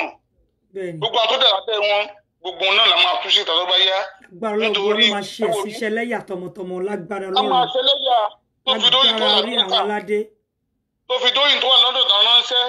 bẹ́ẹ̀ni. nígbà tó bá gbọ́dọ̀ àwọn mọ̀mí aláìwá kò mú dárúkọ lálẹ́ yìí ó náà á sẹ́wọ̀n torí tó ránṣẹ́ á sọ ọ̀nà àbí kò ní sọ ní ẹ tó ránṣẹ́ ìlú Amẹ́ríkà náà ṣe á sọ so èdè kó wà kó máa ṣe ránṣẹ́ lọ ara yìí rí i ní ọmọ ẹgbẹ́ ìyàwó wọn ẹ ṣeun sà. á fà àwọn ọmọ tọ̀lẹ́ yẹn náà á fà wọn síta ọ̀rọ̀ àdáyọ ilé ayé arójọ náà láyé ó yẹ kí wọ́n ti máa ń sọ káàkiri ní gbogbo gbà fún ẹ Àbíkẹ́ Múlógo wọ́n ní gbogbo ẹranko tí ń gbé ẹnu gbó fàyè gbà kìnìún ọmọ ìkéré ní àgbàlagbà ní wọ́n fàyè gbà lágbára Jésù Kristi gbogbo ẹ tí ń gbé ẹnu gbó fàyè gbà àṣà àṣà ìbalẹ̀ báyìí kó mọ̀ nípa ìwọ Àbíkẹ́ ọmọ olówó kábà wà nípa sówó wà nípa sómù wà ní kò sáà ìkó balẹ̀ ọ̀rọ̀ gbogbo eré tí ń bẹnu kó fàyè gbé wúro lẹ́gbẹ̀ẹ́ olóòba wọ́n bá jẹ́ wúro ìgbéyẹn máa ń dùn ní ìgbéyẹn máa dùn lẹ́gbẹ̀ẹ́ Elédùmarè ọ̀rọ̀ àtàlù ilé ayé alójú ọlọ́lá gbogbo ọba tó ń tẹ́lẹ̀ Oòduà tó ń sọ̀rọ̀ wọn orí adé náà wà lẹ́yìn ẹlẹ́gbẹ̀ẹ́ Elédùmarè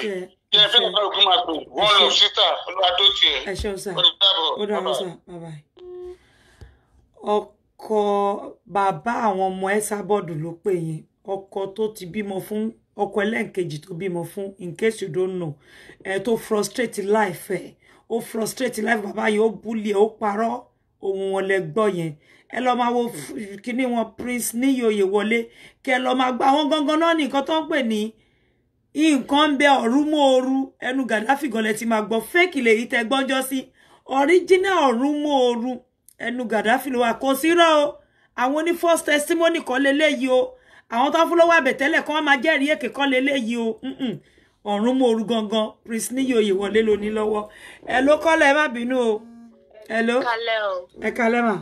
ọ̀rọ̀ mi ò pọ̀ ṣé ń gbọ́ nǹkan tí mo kàn fẹ́ sọ ni pé tí Esabod bá ní irú Adéyẹyè á fún ẹ nínú ìrùn ẹ kò ní rí bó ṣe rí jálajàla bẹ́yẹn tó bá ní àfọ ẹ nínú ìrùn ẹ kò ní rí jálajàla kádéyẹyè tó gba ọba sórí kábíyèsí o ọmọ Ilé Ifẹ̀ lèmi kó tó gba ọba sí orí ni Adéyẹyè ti ń hùwà ọba kò dìgbà tó jẹ́ pé ó gbádé sórí Adéyẹyè gbé adé sórí kó tó di pé ó jẹ ọba ni ó ti ń ṣe fún mẹ̀kúnnù ó ti ń ṣe fẹ́ni tó ní ó ti ń ṣe fẹ́ni tí ò ní kó mọ̀ tó bá mú Adéyẹyè ni kò ní bọ́ síta kó ṣẹnu yákàyàkà kó máa bú ọba wa bẹ́ẹ̀ ni mo sọ ó máa jẹ ìyà ìtìrán ló máa fi jẹ kò jù bẹ́ẹ̀ lọ ó dàárọ̀. ẹ ṣé àdúpẹ́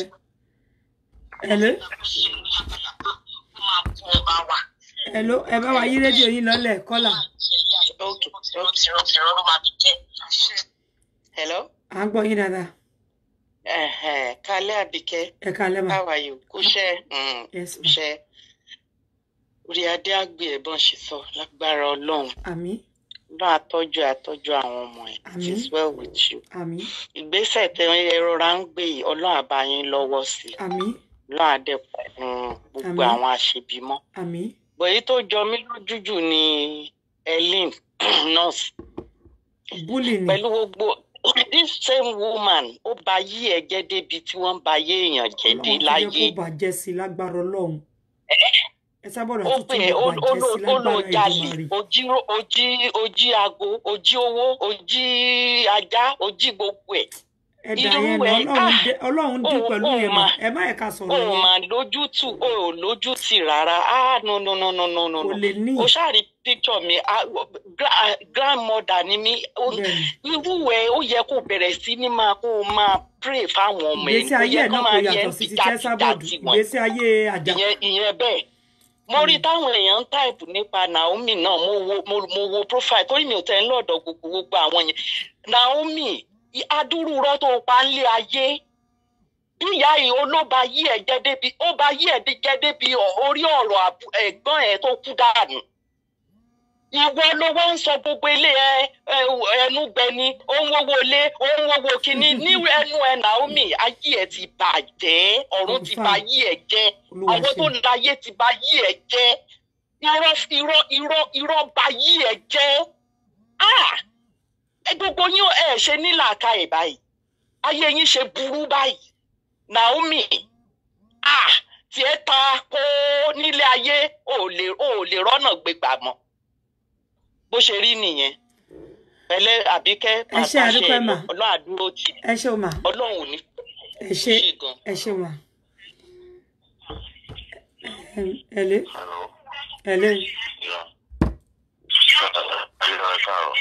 káàárọ̀. Mo fẹ́ contribute sí program ìjọsìn ẹ̀ṣẹ́ lè bá wa yí rédíò yẹn device yẹn lọ́lẹ̀ díẹ̀. Okay. À ń gbọ́ yín báyìí. Hello. À ń gbọ́ yín báyìí sà. Ìyá Ṣínà ló sọ̀rọ̀ láti Ghana. Okay. mo kàn ní kí n sọ fún àǹtí Àbíkẹ́ ni pé kóòtù tí wọ́n ní wọ́n ń gbé Esabod lọ yẹ kán tó máa kán sọ fáwọn fámìlì ẹ̀ kán máa bá gbàdúrà kó jẹ́ kí ẹ̀mí ẹ̀ lè dìgbà kan fi máa gbé lọ sí kóòtù torí kò ní ṣe ara ẹni mọ́ Esabod ti dèrò ọ̀run. Esabod ó ti dèrò ọ̀run. Nǹkan tí mo kàn fẹ́ sọ nìyẹn tẹ́ ìjọba rí tẹ́ bá rí lùkù ẹ̀ tẹ́ bá rí gbogbo ẹ̀ lórí screen ẹ̀ ti mọ̀ pé kò jọ èèyàn mọ́.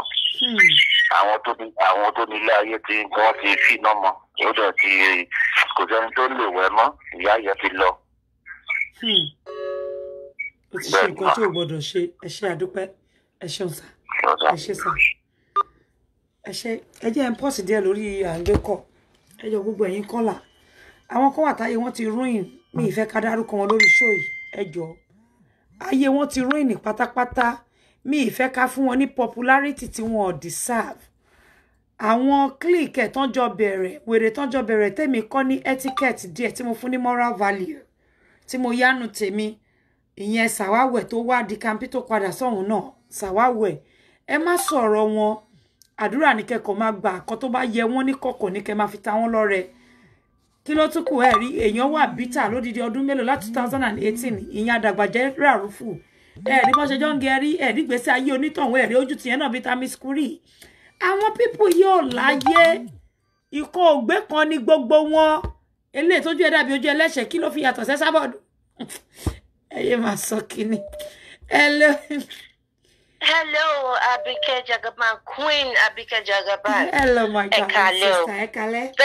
Thank you for doing this show. Thank you this so much. This is Abeni Mrs. A. Wow.Eshegoni, I'm so glad that I got to speak with you again. This is my second time of calling. Thank you very much, and God bless you. Amen. Sherry, well, Baba, and I know, he's trying to err on the side of caution. But anything, go see better, go from along. You understand? The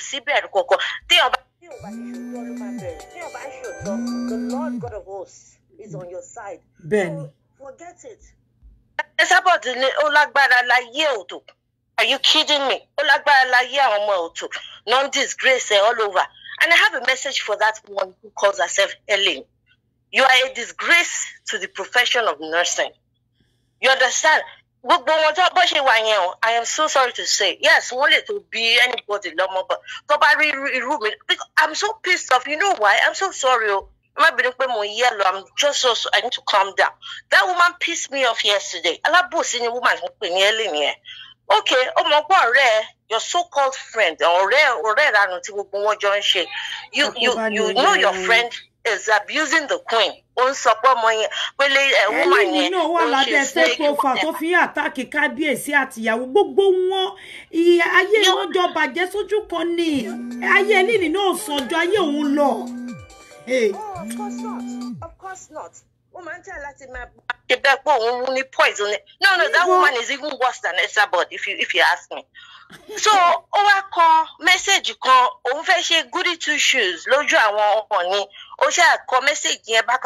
So I went on that kini mo comment Esabod people she replied to me because me the picture me sorry profile me at first. So she replied me and who is this one? Are you kidding me? So yesterday, one more picture of me. Who are these people? I'm a riff-raffs, riff-raffs. Don't buy them and have no fear. What uncultured. I'm so sorry, God, because I got all my sabot, only my booba barugo. Anybody listen or so no, I don't care. I don't freaking care. Our people, they'll make you lose your religion fast. I'm so sorry, Queen. That's fine, my darling sister. Thank you so very much. I'm so sorry, I know. God bless you. God bless your team. You have a great team. Thank you. You have a great team. You know, I'm when you're too level-headed. They're lost. Because I'm talking about what lost in it. And the crime myself in Konidafu Yang. And you also put Konidafu Yang. Again, Jesus Christ, my padawa. I'm telling you. Ben. God bless you. You know, Mi fẹ́ kí a digress. Lọ síbi tí ó yẹ ká digress lọ because èèyàn tí ò láyé a lè fi gbésí ayé eléyìí tá à ń wí yìí náà a lè fi wé títọ̀rẹ́ wọn ò fi bẹ́ẹ̀ yàtọ̀ kò sí yàtọ̀ púpọ̀ get àgbàlagbà ọlẹ́rí tó rí irú rìn dọ̀tí bẹ́ẹ̀ yẹn torí kó yọ tó padà lọ jẹ ebi ẹ̀ they are all the same thing kò sí nǹkan tí desperation ò ní mú wọn ṣe ìyẹn wà bítà ìyẹn máa wà bítà tó máa fi kú ní iye èyí nurse kò lè rí bómi gbégbá láyé ẹ̀ ẹ̀lẹ́ kọ́là. Hello, Kọ́lá. Ẹ kálẹ́ o. Ẹ kálẹ́ náà. Yeah, bẹ́ẹ̀ làwọn ti ń pè o. Mo ti rí nọ́mbà yín bẹ́ẹ̀. Yeah. Ṣé rí afẹ́fẹ́ sọ̀rọ̀ tó ń lọ ni? Kí lẹ rí sọ ọ̀rọ̀ náà? Tí ẹ sáwọ̀ ló fi àwọn lọ́balọ́ba pa. Ẹ̀kọ́ gbogbo wa kàn ń dá sí gbogbo kíní ẹ̀kọ́ ọ̀hún. Nígbà tá a kàn wé táìmù wa ni. Nǹkan tó máa dì pẹ̀lú màmá yẹn máa dì pẹ̀lú òrí lédè mọ́. Some people think it's a play. Ṣèmọ́ràn kan yẹn. Kò kí ń ṣeré. Báwo ló ṣe máa wà tó yẹ pé lójoojúmọ́ kò tiẹ̀ sí nǹkan rere tí yẹn máa ròyìn? Wọ́n ní blọ́gà ni. Mo ní ṣé ó lọ sí DCU ní àbí sí UCT àbí CDT college ló ti gba certificate. Ó gbé síta kárí náà. Gbogbo èèyàn tó bá ní fẹ́ẹ̀ ló lè ṣe blọ́gì tó ń ṣe yìí náà. So what the hell? Tó bá tiẹ̀ ní certificate mà ṣé pé kó máa fi bá yéèyàn jẹ́ kó máa fi slander blackmail ṣerú certificate tá à ń bí nìyẹn. Kò fún ìmọ̀ rárá tó many people ló ti jẹ́ report ní Gadi station pé tó táwọn pa sí gbàmú. Àwọn tó já ó ti bọ́ ọba ìlú mi kẹgbọ́n but gbogbo wọn dákẹ́. They just want to do it civil in a civil way. We have made the report. Ẹ̀dẹ̀ ti report ẹ̀ fọlọ́pàá lọ́hùn. Thank you. This is what is going on. But kó máa wò bọ̀. Ẹ jẹ́ kó máa wò bọ̀. Ẹbí àwọn àgbà wa náà ń tọ́ wọn. Àmọ́ báwo mo fi wá rí tẹ̀lé òkè gbígbé tó máa ń sọ́kọ́. Ó yá àwọn jọ̀ǹkì kan lọ́mọ èmi ò gbọ́ èdè W kan lọ́mọ ẹ̀ṣọ́ ń bẹ̀yìn. Èmi ò gbọ́ rí. Èdè àwọn ọmọ táwà àwọn ọmọ tí ò ní àwọn ọmọ tó jẹ́ pé wọ́n ń jẹ ọjà kiri ní ilé ìgbègbè ètò àwa ní abímọ sí bíbà ń tọ́ ọmọ bíbà làwa náà ń gbé náà. Ọmọ tí wà ò rí báyìí. Ọlọ́run jẹ́ pẹ̀lú ẹ̀. I just want episode but kí ẹ máa bí yẹn continuously it's not good. Ẹni tí ò ṣe odidi ọba aládé. These people have their own family they have wife they have children. Kí n bá aládé pera wa okay kí ló bí ibùdó ló ń bú wa kí la fẹ́ fi fún un.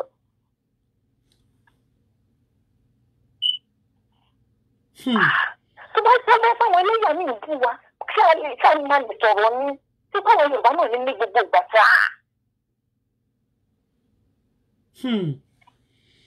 ó ṣùwà o. Kò fọ́nì mọ́ àwọn èèyàn máa ń sọ pé fọ́nì I don't see it as funny as thought again.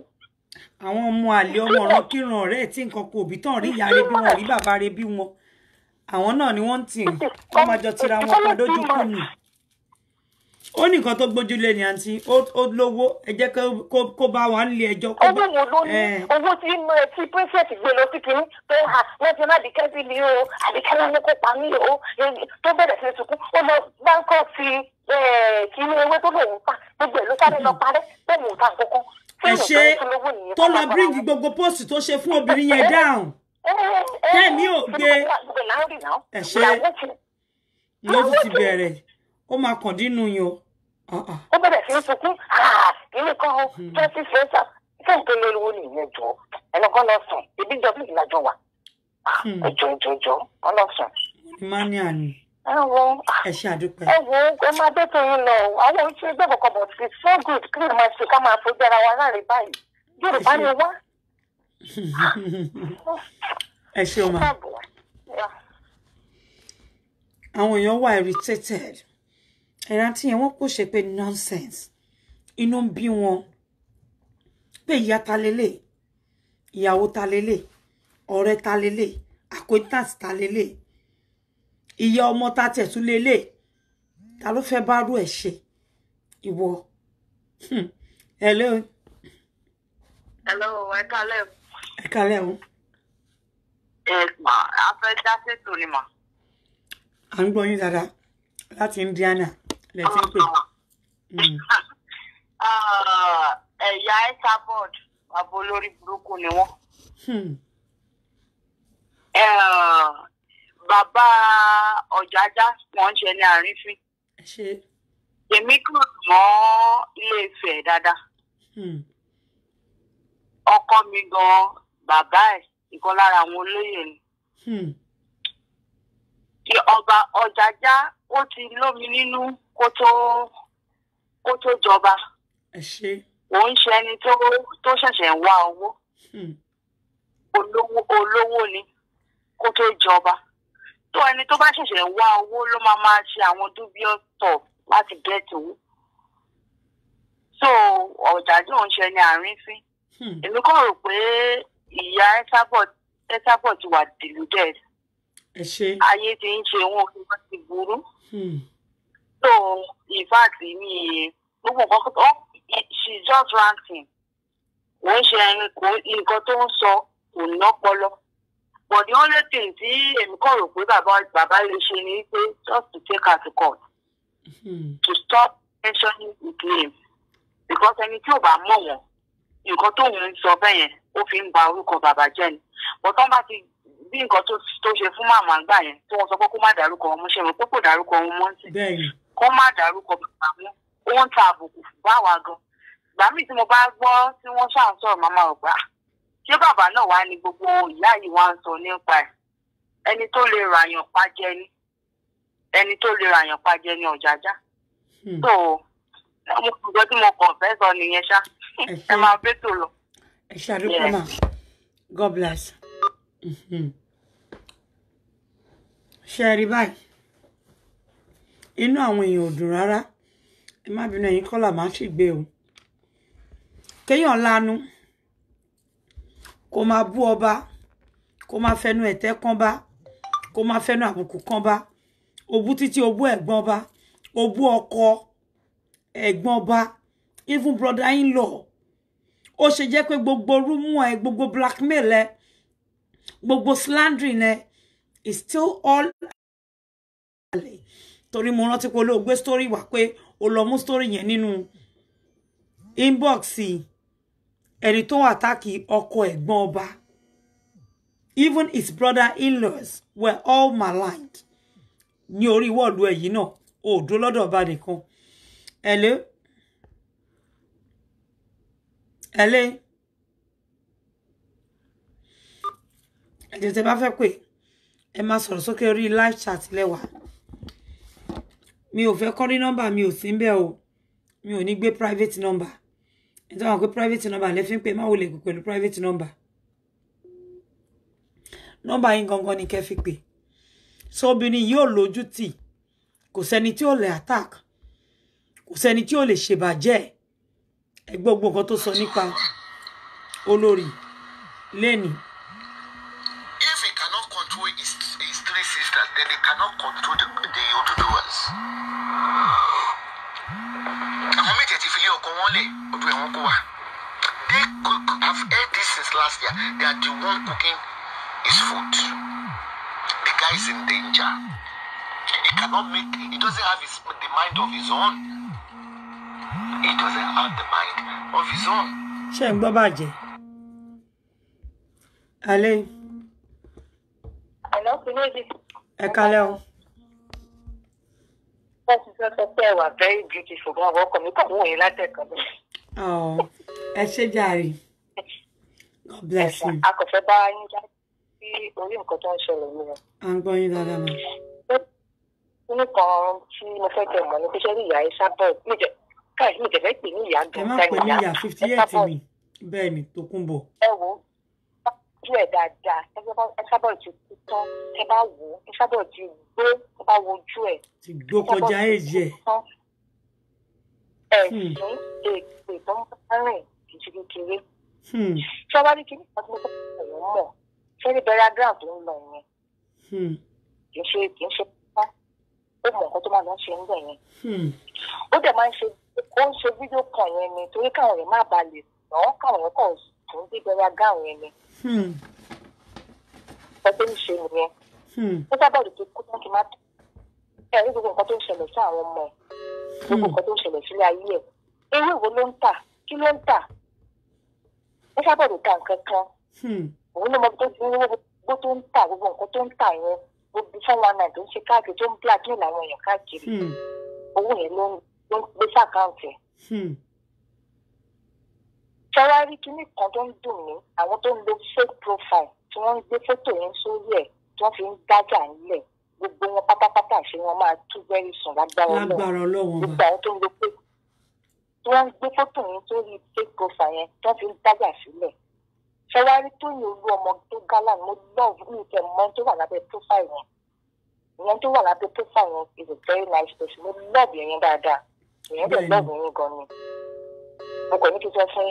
Very beautiful. Thank you so very much. God bless you.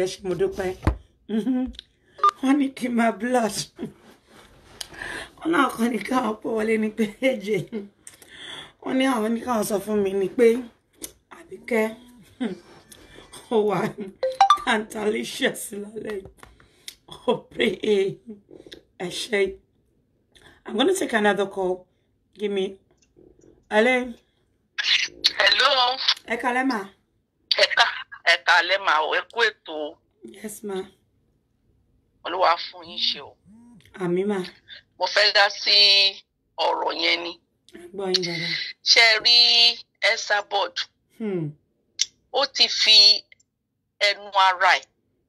Ó ti faṣọ ògo mọ́ ara ẹ̀. Ó ti fa ya lára ara ẹ̀. Òótọ́ ni mo sọ fún yín o. Esabod ti gbàgbé wípé àwọn Yorùbá bọ̀ wọ́n níbẹ̀ ni ti rí ọlá orí bẹ́ẹ̀ ló mú babaláwo tó fi ń dífá ọ̀rọ̀ ọ̀run nísìnyí ojoojúmọ́ ni babaláwo dẹ̀ ń dà. Tó bá ṣe pé Esabod bá jẹ́ ìyá àwọn ká sọ pé ọmọ Esabod ló wà nírú ipò tí Ọọ̀ni wà. Kí ẹni obìnrin kan bá sì dé kó wá máa sọ irú nǹkan tí Esabod ń sọ sí Ọọ̀ni yẹn. Ẹ jẹ́ kó fi ro ara ẹ̀ pé òkè tó ẹ̀ pé òun lòún bí ọmọkùnrin yìí. Bíbélì sọ wípé fẹ́ràn ọmọnìkejì ẹ bí ara ẹ̀. Ṣé inú tí ẹ máa dùn gẹ́gẹ́ bí ìyá pé ọmọ òun o Ọlọ́run gbé dé ipò ọba ó wà nípò yẹn kẹ́nìkan wá dìde kó wá máa fẹnu ba ọmọ ẹ̀ jẹ́ lójú ẹ̀mí ẹ̀ ṣé ó máa gbàdúrà sí ẹni yẹn ni ṣé inú ẹ̀ máa dùn sí. Ọ̀rọ̀ Ọlọ́run dẹ̀ sọ pé ẹnikẹ́ni tó bá mọ rere tí kò bá ṣe ẹ̀ṣẹ̀ ni. N tó o bá fẹ́ kéèyàn ṣe sí ẹ tó o bá ṣe sí ọmọ ẹlòmíràn ẹ̀ṣẹ̀ ni. Ẹ wo ayé Esabod ẹ jọ̀ọ́ nítorí Ọlọ́run. Ọmọ ẹ ọkùnrin èmi ò tiẹ̀ mẹ́nu lọ èyí tó kú àbí èyí tó mugbó. Ó fún ọmọ lóyún. Esabod rí ọmọ òun gbà kó rí ọmọ òun tọ́. Gbogbo àwa girama tọmọ wa bá bímọ kódà àwọn ará lẹ́kejì nífẹ̀ẹ́nu wa sọ fún wọn kó tó mọ̀ wípé nǹkan ayọ̀ kan ti ṣẹlẹ̀ sí wa. Bíbélì sọ pé ọmọ ládé arúgbó. Níjọ́ yẹn wọ́n sọ pé Anna lóyún ó bímọ ṣaláìsí. Ẹgbọ́n ìjọ́wọ́ lẹ gbọ́ wípé Anna ṣe introduction àbí ó ṣe ìyàwó kó tó lóyún. Kò sí títí tó fi lóyún yẹn ọmọ mi tiẹ̀ wà tẹ́ pé tó bá lóyún oyún ti wá bẹ̀ yẹn àwọn òbí máa rán lára wọ́n máa ṣe ìyàwó yẹn. Bọ́ọ̀ tẹ̀ ṣe ní rẹpẹtẹ. Kò sí kankan tó ṣẹlẹ̀ nínú ayé Esabod. Ó ń yayọ̀ owó ó ti gbàgbé pé ọ̀la ló ju òní lọ ìyá mi. Ọ̀la mà tóbi. Ọ̀la tóbi o òun pariwo Ọlọ́run lórun ẹ̀ ṣé Ọlọ́run máa rán yàn pé kéèyàn lọ fi ẹnu bà tèèyàn jẹ́? Ṣé Ọlọ́run máa rán ẹ pé kó fẹnu pààyàn? Bíbélì sọ pé ẹni tó bá pé nípa ọ̀rọ̀ ẹnu yìí òun ló pé. Ó bẹ̀rẹ̀ sí ní fi ẹnu ya aṣọ ògo ara àwọn ọmọ ẹ̀ ó sọ pé òun bá kábíyèsí jẹ́ kí ni ọba yìí ṣe fún ẹ̀ṣẹ̀ wo ló ṣẹ̀ gẹ́gẹ́ bí abiyẹmọ. Ẹ ti mọ̀ pé Esabod kì í ṣe abiyẹmọ kò kì í ṣe ènìyàn because ó bú kábíyèsí Ọọ̀ni yìí àgbàlagbà lèmi èmi fà 60 years omi ń bọ́ lójú mi ìyá mi níwájú Ọlọ́run àtẹ̀yàn mo jókòó mi ò ríro torí pé mi ì tí gbọ́ rí mi ì tí rírú ẹ̀ rí ní ayé tẹ́mi ti dé ayé o mi ì tí gbọ́ rí.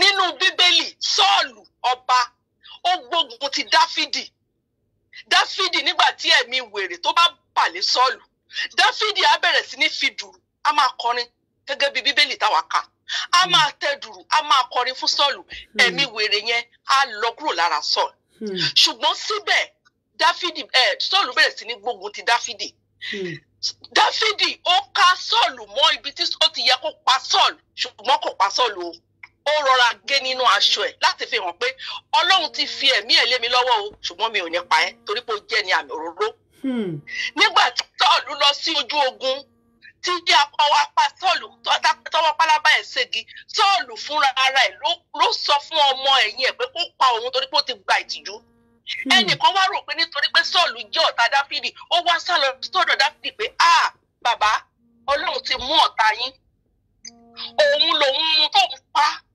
Dáfídì sọ pé ó pa ẹni àmì òróró Ọlọ́run ó pa odidi ọba Dáfídì ní pé kó lọ pa ẹni ẹ̀ bẹ́ẹ̀ ni mo sọ pé ó tiẹ̀ sọ pé ó pa ọba àwọn tó ń sọ lọ́jọ́ onímọ̀ọ́sẹ̀ ló pa Fáráò rárá o Mósè kọ́ ló pa Fáráò torí pé Fáráò lọ sí ojú ogun bẹ́ẹ̀ tí nígbà tí Fáráò ó gbọ́ wípé gbogbo ogun ó ti bá òkun pupa lọ Fáráò fúnra rẹ̀ ló parẹ́ bẹ́ẹ̀ ni mo sọ ó wá mú ọba odidi ọba aládé èmi ò tiẹ̀ tí ìgbọ́rí mi ò tí ì rírí tó ṣe everybody ń gbàdúrà pé wo Ẹsábọ̀dù mọ̀ kó at least Ọlọ́run jọ má jẹ́ ká ayé àwọn ọmọ ẹ̀ mi ò gbàdúrà pé ó bàjẹ́ ní Ọlọ́run ó máa tó pẹ̀rẹ̀ lọ́lọ́run sí because kò sí ipò ẹ jẹ́ kí n sọ fún yín ó ní kò sẹ́ni tó lè mú òun mà ó ti sọ. a ní kò sí ipò tí ọmọ Ẹsábọ̀dù tó lè fẹ́ dé láyé tí ò ní rí àtakò èmi ni mo sọ bẹ́ẹ̀ fún yín Bíbélì sọ wípé àwọn bàbá jẹ èso ẹnu ń kan àwọn ọmọ ṣùgbọ́n lóòótọ́ Bíbélì sọ pé ọmọ tó bá lè gbàdúrà ṣáwọn ọmọ Ẹsábọ̀dù lè gbàdúrà ṣé wọ́n lè gbàdúrà ṣé ó fi àwọn ọmọ yẹn gan mọ ọ̀nà Ọlọ́run ṣé ó jẹ́ kọ́ ọmọ káàtì wá sọ pé ṣe ní ọmọ Ọlọ́run tó lè gbàdúrà tó lè rí ègún ìyá wọn kúrò lórí ayé wọn ẹ̀rù ẹ̀ bà mí o bẹ́ẹ̀ ni ó wá Ẹsábọ̀dù bà gbogbo ayé ara ẹ̀ jẹ́ pátápátá ó faṣọ ògo ó faṣọ yìí ó fàyàmọ́ rẹ̀ lára bẹ́ẹ̀ ni ó ti faṣọ ògo ara rẹ̀ àti tàwọn ọmọ ẹ̀ tó lóhun tó ṣe yẹn ẹ wò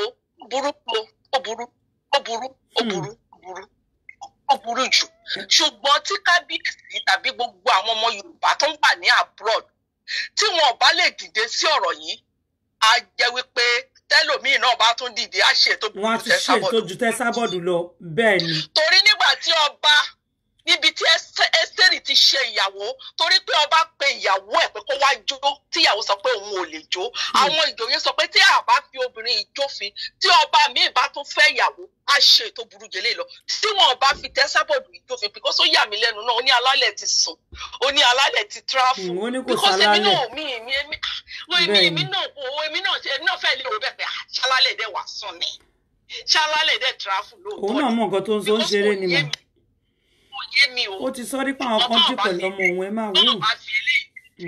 tọ́ọ̀ bá fi Ẹsábọ̀dù yìí tọ́ọ̀ bá fi jófin ẹ wò wọ́n disappoint gbogbo èèyàn o àmàrẹ́ ni mí nǹkan tó máa fẹ́ lọ síwájú ilé ọba tó máa sọ pé kọba jáde òun máa nà ọ́ torí Ẹsábọ̀dù ti sọ pé òun á dá ọba dàbálẹ̀ òun á gbádìí ọba òun á ní kán lọ pa ọmọ ọba ẹ ṣe mà ẹ ṣe àdúpẹ́. eléyìí fámojútó ó ti pọ̀ ju ẹ ṣeun mà thank you so much ẹ ṣe mà ẹ ṣeun. Hello, caller. Òṣòro bí a ti máa jẹ́ sàárè láwàáyé hello, caller. Hello, ẹ káàárọ̀. Ẹ káàárọ̀ mà. Ẹ ra mà, ṣé wà okay? Àdúpẹ́. Ẹ ṣé gan ni kun èjì, Ọlọ́run wà pẹ̀lú yín o. Àmín. Ọlọ́run á dá àwọn ọmọ yín sí lágbára Ọlọ́run. Àmín. Mi ò lọ́rọ̀ púpọ̀ tí mo fẹ́ sọ. Madam Jagbo Fákin ni mo fẹ́ bá sọ̀rọ̀. Ẹ̀sàbúlì. Aunty Helen is a pity. Ó ga o. Hello caller. Ẹ jọ̀ọ́ máa ẹ jẹ́ ká treat girl tẹ́ dárúkọ yẹn bí non grata. Ẹ wò. Ẹ̀yin ò ní life ẹ wò gbésí ayé ẹ. Ẹ wò. Ẹ dẹ̀ jẹ́ ká sọ̀rọ̀ kábíyèsí ẹ jọ̀ọ́ ẹ má dárúkọ ọmọ tẹ́ dárúkọ ńsìn. Ìyẹn ò sínú èèyàn. No, ẹ wò èèyàn ní láti fúnnu wọn ní èsì. Nǹkan tí mo fẹ́ sọ fún ẹ wò nọ́mbà mi ni mo fi pè yín. Àwọn Lisa Luwowo of this time nìyẹn má dá yẹn lọ ayé yẹn ti ta. Enough for all this nonsense. Ọlọ́run ti tì síbi tó ti máa ṣe ẹ̀sìn àgbáyé mi ẹ ṣe jẹ́ ká máa wòran. Ẹ má gbọ́ pé ẹ ní sùúrù. We say no to cyberbullying. we say no to cyberbullying. Ẹni ò lè máa bully everybody. Kó máa rò pé kó máa lọ scot-free. We say no to it. Ṣẹ́rí ti tẹ́lí nígbèmí sọ́lọ́gùn dìmú ti ba already. Ní o sínú lẹ́sìn nọ́ọ̀sì kan lọ́run ti fi ṣẹlẹ́yà. Ọ̀rẹ́ náà ló fi ṣe ó tún máa ṣe míì ní ọwọ́ ẹ̀ bí ta tún ti máa wò rè. Ẹ máa wò ẹ mẹ́ẹ̀ka kánjú. Onígọ̀rọ̀gọ̀rọ̀ ni àjàgbúlà ní bó ṣe ń jà láti kékeré tó ń ná ara ilé tó ń ní ẹbí tó ń ná àwọn ẹ̀gbọ́n ènìyàn kò sí big deal.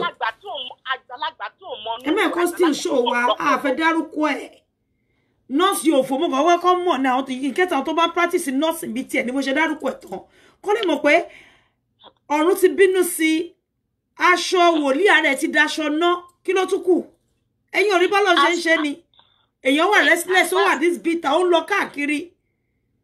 Ọ̀run ò jẹ́ kó nísinmi tó bá jáde ní ẹwọ gbogbo ojú. Bó bá ṣe ń jáde lèmi máa jáde tí not for all this nonsense.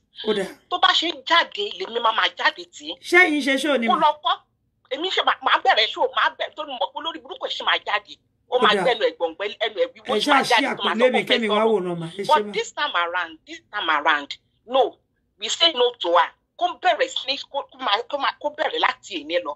Kó bẹ̀rẹ̀ kó tètè lọ máa kọ gbogbo nǹkan tó máa kọ. Ìwọ tó jẹ́ pé gbogbo ẹ̀sáyé báyé ló wà lára ẹ̀. Gbogbo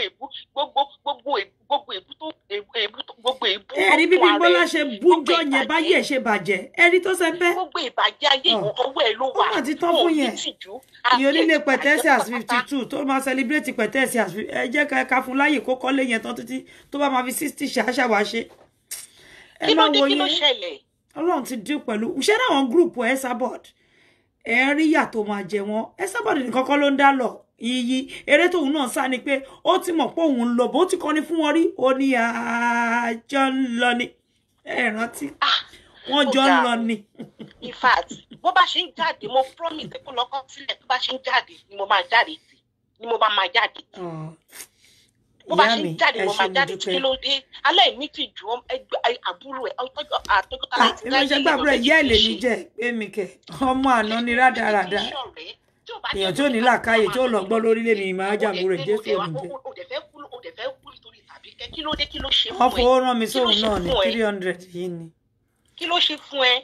Ó fẹ́ parẹ́. Bó ṣe máa rí fún àwọn ẹ̀ láyé náà ló ṣe ń rò gbogbo bó bá ṣe rò náà ló ṣe máa rí fún gbogbo ọmọ tó bá tara ẹ̀ jáde. Àwọn ò ní ṣépè bọ́ gbogbo nǹkan tó bá rò pátá ní kọ̀kọ̀ àti ní gbangba. Èyí tó sanwó fún tó lò lérò ọkàn. A rí bẹ́ẹ̀ fún gbogbo nǹkan tó bá tara ẹ̀ jáde lọ́mọ lágbára Ọlọ́run Elédùmarè.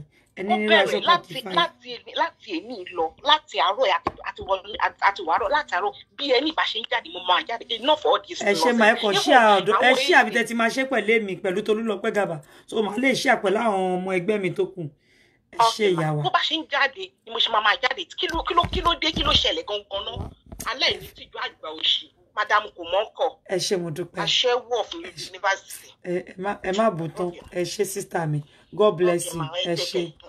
Àwọn tèmi ti bínú tán ẹjọ́ mi ìfẹ́ ká fún gẹ́ ọ̀yìn ọmọ tẹ́ ń sọ̀rọ̀ ẹ̀yìn ní ẹ má fún ní recognition púpọ̀ ó ti ìdọ̀tí láyé fi mọ̀ ẹlẹ́yà ẹ̀sìn ní gbogbo ayé fi mọ̀ ẹ má ẹ̀ka hype ojú ẹ̀sìn àtẹlẹ́yà tán fi nà tán yá sí wòwò tó rìn wòwò lọ́wọ́ ọ̀rẹ́ yẹn náà ní kẹjẹ́ kó máa carry on ẹ̀lẹ́ kọ́là. Mo kàn fẹ́ sáré sọ ọ̀kan ní pé àná ẹlí mo sọ́rí láti dárúkọ ẹni yẹn kíní ni CNA ni kò ṣe real nurse àwọn tó máa ń nùdí fóyìnbó àwọn tó máa ń dress fún tó máa ń nùdí fún wèrè àwọn ni CNA kì í ṣe nurse nursing assistant ni ó lè gbé certificate kan jáde satisfy CNA ni kì í ṣe kò ṣe real nurse àmọ́ ẹ ṣe ìyàwó ẹ ṣe mi ìfẹ́ promote call lórí ọ̀rọ̀ ẹ̀jù ẹjọ́ torí Ọlọ́run ẹ má ẹ̀ka hype kò ń ṣèyàn téèyàn hype ẹlẹ́sìn ni ẹlẹ́lẹ́yà ni tó bá ti di pa tí ń kọ́ lèèyàn méjì mẹ́ta a ti ń attach importance tí kò deserve mọ́ orúkọ ẹ̀ nìyẹn so ẹjọ́ tí torí Ọlọ́run ẹ̀yin tèmi ẹ jẹ́ ká kọ́ ẹ ló kọ́là. Hello. Yes ma. Yes ma. Àti ń wò yín látijọ́ yìí à ń tẹ̀lé yín àwa silent watcher ni. Yes. ọmọ Ìjẹ̀bú alárẹ̀. Ẹ̀sọ́. Yes ma. Oh. Ọkọ mi so ìgbà tó ṣe the last program yẹn we try to call because ọkọ mi ti ní Ìjẹ̀bú ni mí Ìjẹ̀bú ni ẹ ó ti ní kí n gbà ẹ́ ṣìkejì mo ní mo gbà ẹ́ o ọkọ mi fẹ́ nẹ́ o ọkọ mi fẹ́ nẹ́ o kí n kò bá bọ̀ l'Amẹ́ríkà o ọkọ mi fẹ́ nẹ́ o ó ti ní gbogbo àbúrò mi ò Ìjẹ̀bú kan náà jọ ni wá o. Yes ma. Kò ní síjà àjọ wa kọ́mọ lùbọ́ lórúkọ Jésù ọba mi. Yes ma. Ẹlẹ́yà mi. Ẹ ṣé mo dúpẹ́. Ẹ fọ̀rọ̀ ìlú. Yes ma. Sórí Esabod tó bá wo picture mi Esabod jọ kọ̀ fi bíi 2 years plus jù mí lọ ni I'm 35 plus àbí 55 plus. If you look at my picture there wàá wẹ́n tó jẹ́ 55 plus how young I am. Wow. So èmi ò mọ n tó bàlì tí n tó kọlu ìyẹn tó ń pè rẹ̀ ní Esabod. Èmi ò mọ ohun tó kọlù àtọba àtìjòyè àtọmọdé àtàgbà kò sẹ́ni tó fi lẹ́nu láti bú. Ẹni bá dẹ̀ ní kò sí nǹkan tí èèyàn kankan lè ṣe fóun. Ayé á mu ọ̀run gan àná. Bẹ́ẹ̀ni. Nítorí irú obìnrin yìí níjọ́ tèmi ti dé láyé mi ò rí rí pẹ̀lú bó ṣe máa ń sọ̀rọ̀ èmi ò tiẹ̀ wá wò ó tẹ́tẹ̀lẹ̀ òun ni mo kọ́kọ́ ọjà síbẹ̀ ṣá ni. Mo rí ngbà yẹn mo wò bẹ́ẹ̀ méjì gbà mo dẹ̀ rí pé ṣé àwọn eléyìí wà òkè ṣá mo dá ọ̀tẹ̀ mo fún wọn kọ́ mi ní àwọn eléyìí ò wà òkè o kó tó di pé ìjọ kan náà mo tún ṣe jálù tọ̀dọ̀ ẹ̀ àtìgbà yẹn mo ti ń wú ẹ̀ mo tí mo tó wá jọ ọmọ ìlú mi I so love you Jagaba. Ẹ ṣé ma. Agbára Ọlọ́run sórí Ọlọ́run ti dá ẹ dáadáa ó wá fi iyì kún ó fi ọmọlúàbí kún ó fi ìbùkún láti ayọ̀ ńlá ó fi kún fún ẹ kò ní rí ìdìbàjẹ́. Àmín àmín. Ọmọ ológo ní ogun ẹ ò ní wọ mi. Àmín àmín. Sórí gbogbo àwọn ọmọ tọ́lọ́run fún ẹ lójú ẹ̀mí ẹ wọ́n á dirú wọ́n á dìgbà wọ́n á ṣe rere. Àmín àmín. Gbogbo ohun rere tó fẹ́ káwọn ọmọ ẹ ṣe wọ́n kọjọ́ ìnísílẹ̀ mi pàṣẹ sínú ayé wọn ni wọ́n á rí rere yẹn ṣe jù bẹ́ẹ̀ lọ. Àmín àmín àmín àmín. O ò lè fojú sunkún ọmọ o. Àmín. Nítorí ẹnikẹ́ni tó bá ń wò pé kí tẹ̀dẹ́gbà ẹ̀dá tí ẹ ò lè rí ìdìbàjẹ́. Bẹ́ẹ̀ni. Àwa ò ń ṣe ẹgbẹ́ kankan o ṣùgbọ́n a wà nínú ẹgbẹ́ Ọlọ́run àti pé à ń wo gbogbo ohun tó ń ṣẹlẹ̀ à ń rí èmi wá láìké mi àkọ́kọ́ mi we so love you àwa fàdúrà ràn ẹ́ lọ́wọ́ Ọlọ́run dẹ̀ Ọlọ́run máa gbàdúrà yẹn fún ẹ lágbára Ọlọ́run o ní tójú ilẹ̀ mọ́lẹ̀ o dẹ̀ ní ṣìrìn lágbára Ọlọ́run nígbà tí ìta bá le Àbíkẹ́ torí lọ pé ò ní rìn nígbà yẹn. Àmín àmín àmín. Nígbà tí ilé bá gbóná ìwà àtọmọ ẹ ò ní sí nílé. Àmín àmín àmín. Lágbára Ọlọ́run. Sórí ìtò ń ṣe yìí gbogbo àgbáláyé wù ẹ́ wọ́n dẹ̀ ń fojú rere wù ẹ́ wọ́n ń fẹnu rere sọ̀rọ̀ rere ẹ máa bá ẹ tọmọtọmọ. Wàá ṣe rere. Wọ́n ibi gíga la yí ẹ kọ́ sílẹ̀ lónìí ní orílẹ̀-èdè Nàìjíríà orúkọ á pẹ̀lú èèyàn gíga níbẹ̀. Àmín àmín. Gbogbo àwọn tó ń wá sọ̀rọ̀ ẹ láìda ìwọ̀n àtọ̀rọ̀ jẹ lọ́wọ́ ẹ̀. Àmín àmín àmín. Lágbára Ọlọ́run. Sórí Esabod ọwọ́ ti wúwo sí lára. Ọmọ apẹ náà ọ̀la olóko àrọ̀ tí rèmi wà níkẹ̀nẹ̀. Mo ń wò wáyé ọwọ́ ti wúwo ọwọ́ náírà ẹ̀ yìí nù. Mo mọ̀ fọ ọdún wèé lè rù já. Mo mọ̀ yẹn o ti dá mi lójú. Ẹ lè rù là yìí nù. N rò ń ṣe continue. Jésù àpẹ̀lú rẹ̀. Àmín. Lónìí ṣiṣẹ́ o. Àmín mà. Mo máa sọ̀rọ̀ ọkọ mi lọ́ọ̀fù rẹ̀ gan o. Mo máa ń fa apá àbíkẹ́ yìí. Jẹ́ kí n fẹ́ lẹ́ bàbá mi ẹ̀rù sùn kúrú. Ìjọ̀bù dá aya yìí pọ̀. Ẹ ṣé mà. God bless you my sister. Àmín mà. Ẹ ṣé o mà ẹ bá mi káwọn dáadé ẹ ṣé o mà ó dàárọ̀ mà. Thank you so much. Olúwa ṣe tó bá yá tó bá máa join ẹ máa pè é máa sọ fún ẹ. All right, ọkọ ẹ balẹ̀ Jésù wà lẹ́yìn ẹ. Àmín ẹ ṣé mo dúpẹ́ mà thank you mà ó dàárọ̀ mà. Ó dàbọ̀. Yes mà. Nta gbogbo yín wò ó wọ́n tún rù mí lọ mo tún lọ ṣe ìyàwó kejì ní àwọn Ìjẹ̀bú wọ́n fọ́ wọn gbé mi lọ wọ́n lọ ṣe ìyàwó kejì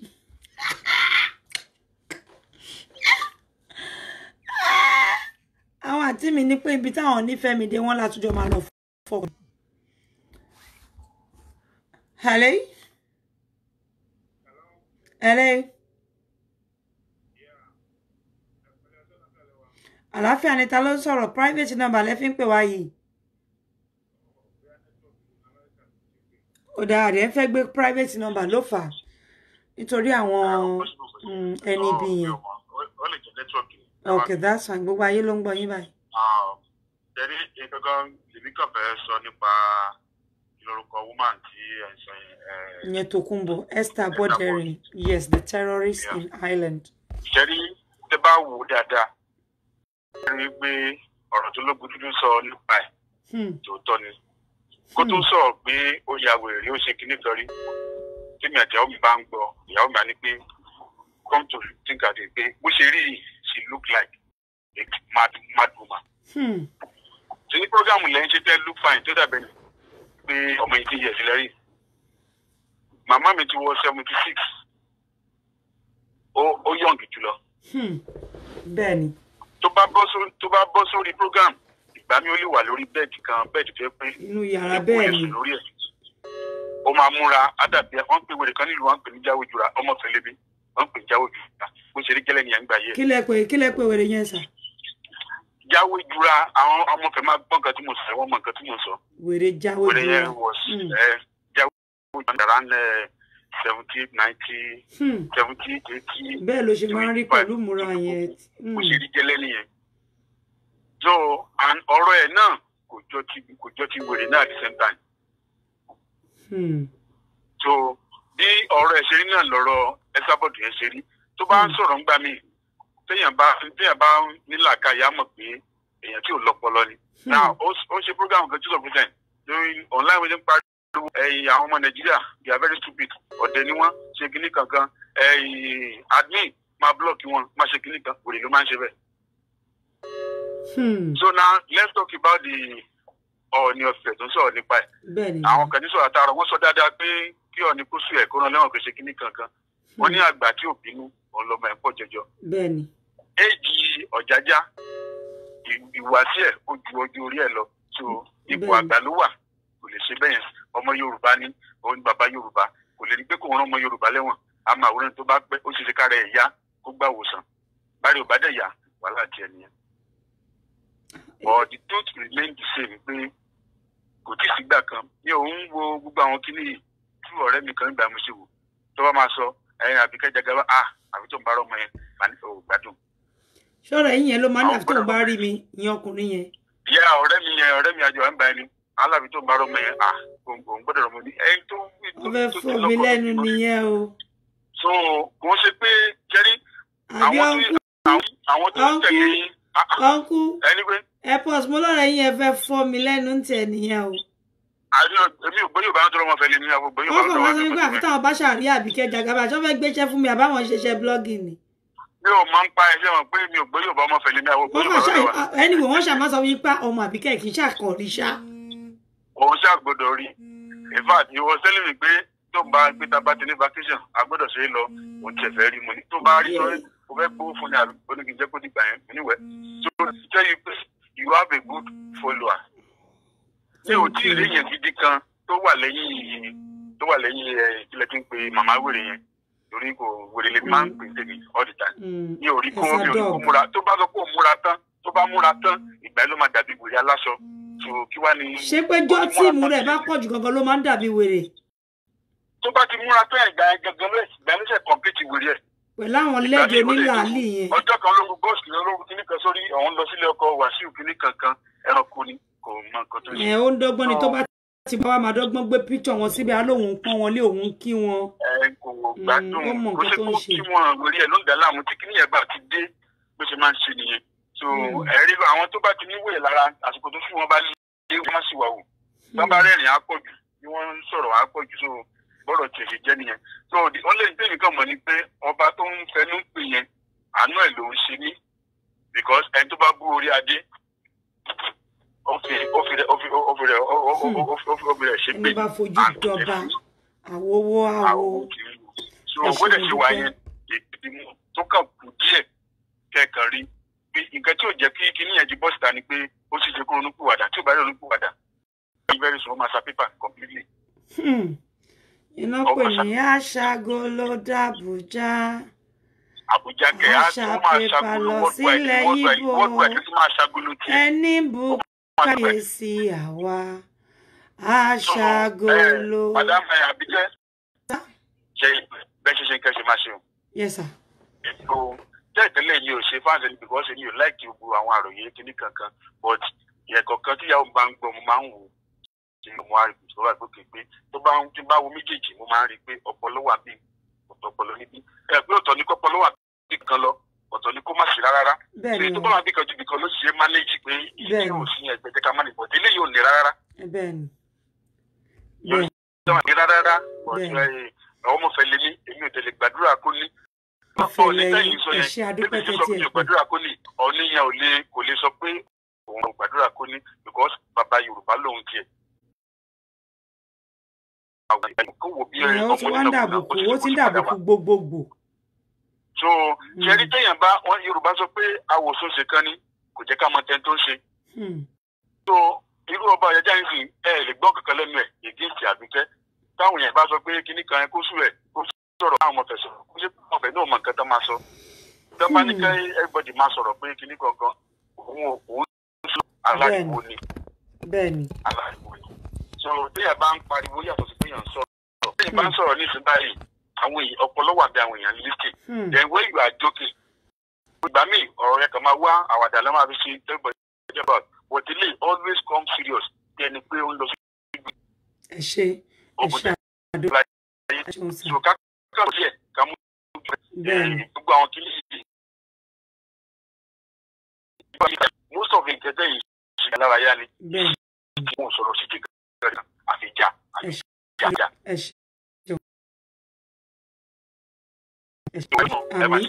ẹ ṣeun sá àdúgbò God bless you ó dàárọ̀ wọ́n ṣàǹfi agé láàyè ní.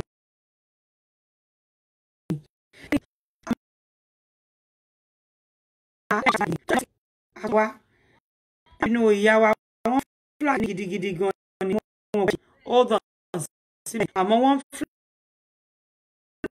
wa ní ẹ jẹ́ tààrin ọ̀sẹ̀ yìí.